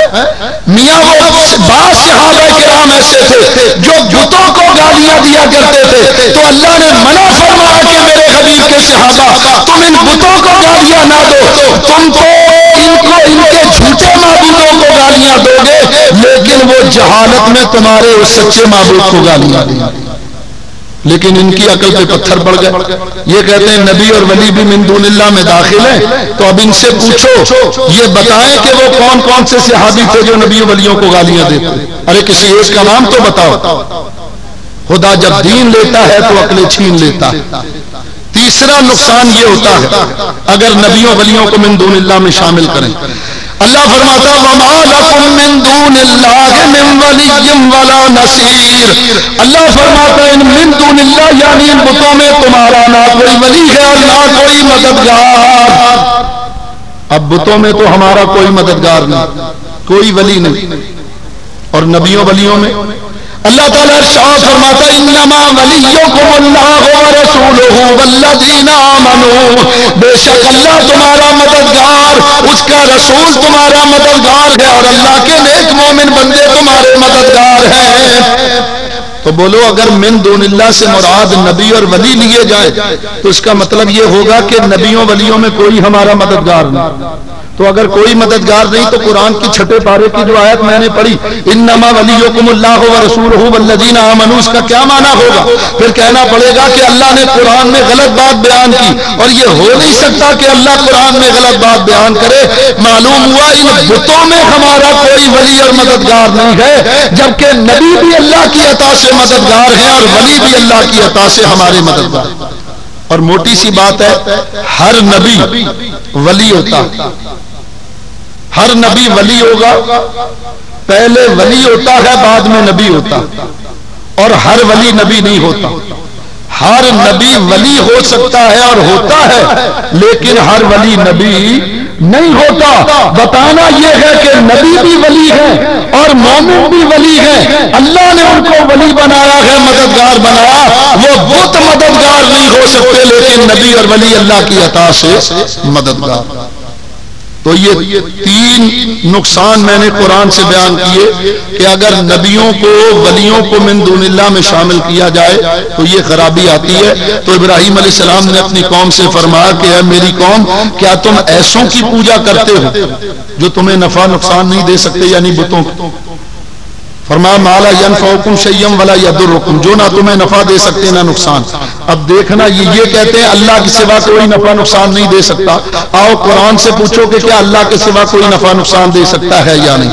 پہلی آیت اللہ تعالیٰ قرآن پاک میں ارشاد فرماتا وَيَتَعَلَّمُونَ مَا يَضُرُّهُمْ وَلَا يَنفَعُهُمْ، اللہ فرماتا یہ جو جادو ہے یہ جادو ان کو نقصان تو دیتا ہے لیکن نفع نہیں دیتا۔ جادو ایک علم ہے اور علم مخلوق ہے، معلوم ہوا اللہ کی مخلوق میں بعض ایسے ہیں کہ جو اللہ کی عطا سے نقصان دیتے۔ دوسرے مقام پر فرمایا نبی کریم نے جب مدینے میں منافقوں کو اپنی مسجد سے نکالا تو ان منافقوں نے ایک نئی مسجد بنائی مدینے میں۔ انہوں نے جب یہ مسجد بنائی اللہ فرماتا والذین اتخذوا مسجدا درارا، اللہ فرماتا منافقوں نے مسجد درار بنائی نقصان پہنچانے کے لیے، نقصان پہنچانے والی مسجد درار بنائی۔ جب منافقوں نے مسجد بنائی تو اللہ نے فرمایا مسجدن درارم و کفرم و تفریقم بین المومنین، یہ مسجد نقصان پہنچانے کے لیے بنائی گئی، یہ نقصان پہنچائے گی اور مومنوں میں تفریق ڈالنے کے لیے۔ مسجد اللہ ہے یا مخلوق ہے؟ بولو مخلوق ہے۔ معلوم ہوا مخلوق میں اللہ کی مخلوق میں بعض ایسے ہیں کہ جو نقصان بھی پہنچا سکتے ہیں اللہ کی عطا سے۔ اب آئیے فائدہ پہنچانے پر نفع بھی اللہ کی مخلوق پہنچاتی ہے اللہ کی عطا سے۔ اللہ تعالیٰ فرماتا وَأَنزَلْنَا الْحَدِيدَ فِيهِ بَأْسٌ شَدِيدٌ وَمَنَافِعُ لِلنَّاسِ۔ اللہ فرماتا وَأَنزَلْنَا، اور ہم نے اتارا، وَأَنزَلْنَا الْحَدِيدَ، ہم نے لوہا اتارا، فِيهِ بَأْسٌ شَدِيدٌ، اس میں بڑی سختی ہے، وَمَنَافِعُ لِلنَّاسِ، اور لوگوں کے لیے نفع۔ لوہا نفع بھی دیتا ہے اور نقصان بھی۔ نفع تو یہ کہ آپ بڑی بڑی بلڈنگیں بنا لیتے ہیں، اور نقصان یہ کہ کوئی سریا سر پر مار دو، پوچھو حضرت جی کوئی نقصان تو نہیں ہوا ہے؟ تو مجھے بتاؤ کہ لوہے کے اندر نفع پہنچانے اور نقصان پہنچانے کی طاقت کس نے رکھی؟ بولیے سارے بولو۔ تو میاں سوچو یہ کہ اللہ کی مخلوق اللہ کی عطا سے نفع بھی پہنچا سکتی ہے اور نقصان بھی پہنچا سکتی ہے۔ ارے ایک لوہا نفع پہنچائے اور محمد رسول اللہ نفع نہیں پہنچا سکتا۔ اسی واسطے اعلیٰ حضرت فرماتے ہیں اس برے مذہب پہ لعنت کیجیے۔ ایک مقام پر اللہ فرماتا وَالْفُلْكِ الَّتِي تَجْرِي فِي الْبَحْرِ بِمَا يَنْفَعُ النَّاسِ، اللہ فرماتا یہ جو بحری جہاز ہے سمندروں میں چلتا ہے، لوگوں کا سامان اس پر لدا ہوا، یہ تجارتی سامان لوگوں کو نفع دیتا ہے۔ کشتی چلتی ہے سامان لے کر، وہ سامان ہمیں نفع پہنچاتا ہے۔ سامان نفع پہنچائے اور محمد رسول اللہ نہ پہنچائے، ارے ظالموں جس کا کلمہ پڑا ہے اتنا تو حق ادا کر۔ ایک مقام پر فرمایا وَذَكِّرْ فَإِنَّ الذِّكْرَ تَنفَعُ الْمُؤْمِنِينَ، اللہ فرماتا میرے حبیب، اللہ فرماتا محبوبہ بن لوگوں کو وعظ فرمائیے، آپ کا وعظ مومنوں کو نفع دے گا۔ واز فرمانا یہ ایک فعل ہے اللہ کے نبی، اور اللہ فرماتا تم واز کرو، یہ واز تمہیں نفع پہنچائے گا۔ معلوم ہوا کہ نبی کریم کا واز مومنوں کو نفع پہنچاتا ہے۔ ارے جس نبی کا کلام نفع پہنچاتا ہے اس نبی کی ذات بھی نفع پہنچاتا ہے۔ تو قرآن سے میں نے ثابت کیا اللہ والے اللہ کی عطا سے نفع پہنچاتے ہیں۔ ایک موٹی سی بات آپ کو سمجھاؤں، سانپ، زہریلا سانپ، اس کے دو بڑے دانت سامنے ہوتے ہیں، اس کے بالکل بیک پر ایک جھلی ہوتی ہے جس میں زہر بھرا ہوتا ہے، اور وہ ایک قطرہ زہر انہی دانتوں کے ذریعے، یہ دانت آپ نے سرنج دیکھی ہوگی، سوئی جس سے دوا جسم میں لگاتے ہیں، یہ دانت اندر سے اسی طرح کھوکھلے ہوتے ہیں۔ جب کسی کو سانپ کاٹنا چاہتا تو وہ جھلی کو اوپر کی طرف سکیڑ لیتا، جب وہ سکیڑتا ہے تو وہ جو زہر ہے وہ اوپر کی طرف آتا ہے، اور ایک خاص سسٹم بنا ہوا اس سے وہ اس طرح ٹن ہوا اور دانتوں کے راستے باہر، اس نے دانت اس طرح گاڑا اور وہ زہر جسم میں آ گیا۔ اب یہ سانپ، اس میں زہر کس نے پیدا کیا؟ اللہ پروردگار عالم۔ یہ زہر نقصان پہنچانے کے لیے اسی اللہ نے، اسی پروردگار عالم نے، ہمارے معبود نے، اسی رب نے اس زہر کے اندر شفا بھی رکھی۔ یہی زہر ہمارے لیے تریاق بھی بن گیا، اس کو اللہ نے تریاق بھی بنا دیا، ہمارے لیے شفا بھی بنا دیا۔ یہی زہر حکیم لوگ لے کر اس سے پشتہ وغیرہ بنا لیتے ہیں تو یہ زہر کا علاج بھی ہو جاتا ہے۔ آپ نے دیکھا ہوگا کسی کو سانپ وغیرہ کاٹ لے تو حکیم پشتہ وغیرہ کھلا دیتے ہیں، تو اسی زہر کے اندر نقصان پہنچانے کی بھی طاقت اللہ نے رکھی ہے، اور اسی زہر کے اندر شفا پہنچانے، نفع دینے کی طاقت اور قدرت بھی اللہ نے رکھی ہے۔ تو کوئی سانپ کو خدا نہیں کہتا، پھر تو کہنا پڑے گا کہ نفع نقصان اللہ پہنچاتا ہے، تو سانپ نفع بھی پہنچا رہا نقصان بھی پہنچا رہا تو وہ خدا ہو گیا۔ ارے مان لو یہ بات کہ سانپ میں نفع نقصان پہنچانے کی طاقت اور قوت اللہ نے رکھی، وہ اللہ پروردگار عالم کی مخلوق نفع بھی پہنچاتی ہے اور نقصان بھی پہنچاتی۔ بس یہ بات کر کے گفتگو ختم کروں، قرآن کریم پڑھ کر دیکھو، حضرت عیسیٰ علیہ السلام فرماتے ہیں وَأُبْرِئُ الْأَكْمَحَ وَالْأَبْرَصَ وَأُحْيِي الْمَوْتَ بِإِذْنِ اللَّهِ۔ عیسیٰ فرماتے ہیں کہ میں مادرزاد نابیناؤں کو بینا کر دیتا ہوں، کوڑ کی بیماری والوں کو شفا یاب کرتا ہوں اور مردوں کو زندہ کرتا ہوں۔ کوڑ کی بیماری جس کو ہو، عیسیٰ علیہ السلام اس کے جسم پر ہاتھ پھیرتے ہیں وہ شفا یاب ہو جاتا ہے۔ مادرزاد نابینا، ماں کے پیٹ سے ہی نابینا پیدا ہوا، عیسیٰ علیہ السلام اس کی آنکھ پر ہاتھ پھیرتے ہیں، بینائی آ جاتی، اسی لیے آپ کو کہتے ہیں مسیح علیہ السلام، مسیح بنا ہے مسا سے، اور مسا کہتے ہیں پھیرنے کو۔ جب ہم نماز کے لیے وضو کرتے ہیں تو سر کا مسا کرتے ہیں یا نہیں؟ ہاتھ گیلے کیے اور اس طرح مسا کیا، تو اس کو کہتے ہیں مسا۔ اور عیسیٰ علیہ السلام کو مسیح اسی لیے کہا جاتا تھا، مسیح علیہ السلام، کہ آپ بھی کوڑ کی بیماری والے کے جسم پر اس طرح ہاتھ پھیرتے، مسا کرتے، وہ شفا یاب ہو جاتا، آنکھوں پر ہاتھ پھیرتے بینائی آ جاتی۔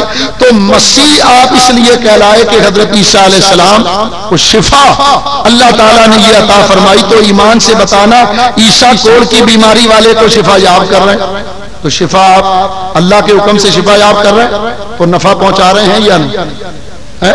اللہ کے حکم سے نفع پہنچا رہے ہیں۔ میرے دوستو، عیسیٰ بینائی دے رہے ہیں اللہ کے حکم سے، یہ بھی نفع پہنچانا ہے۔ معلوم ہوا کہ عیسیٰ علیہ السلام اللہ کی عطا سے نفع پہنچانے والے۔ سنیوں بس ناز کرو اپنے عقیدے پر، قرآن سے ثابت ہوا جب عیسیٰ روح اللہ نفع پہنچا سکتے ہیں تو ہمارا نبی تو عیسیٰ کا بھی نبی ہے، تو حبیب اللہ بھی نفع پہنچا سکتے ہیں۔ اللہ تو اللہ پروردگار عالم ہمیں صحیح عقیدے پر عمل کی توفیق عطا فرمائے۔ میں نے حضرت ابراہیم علیہ السلام کا واقعہ یہاں تک بیان کیا، آئندہ جو آپ کے ہاں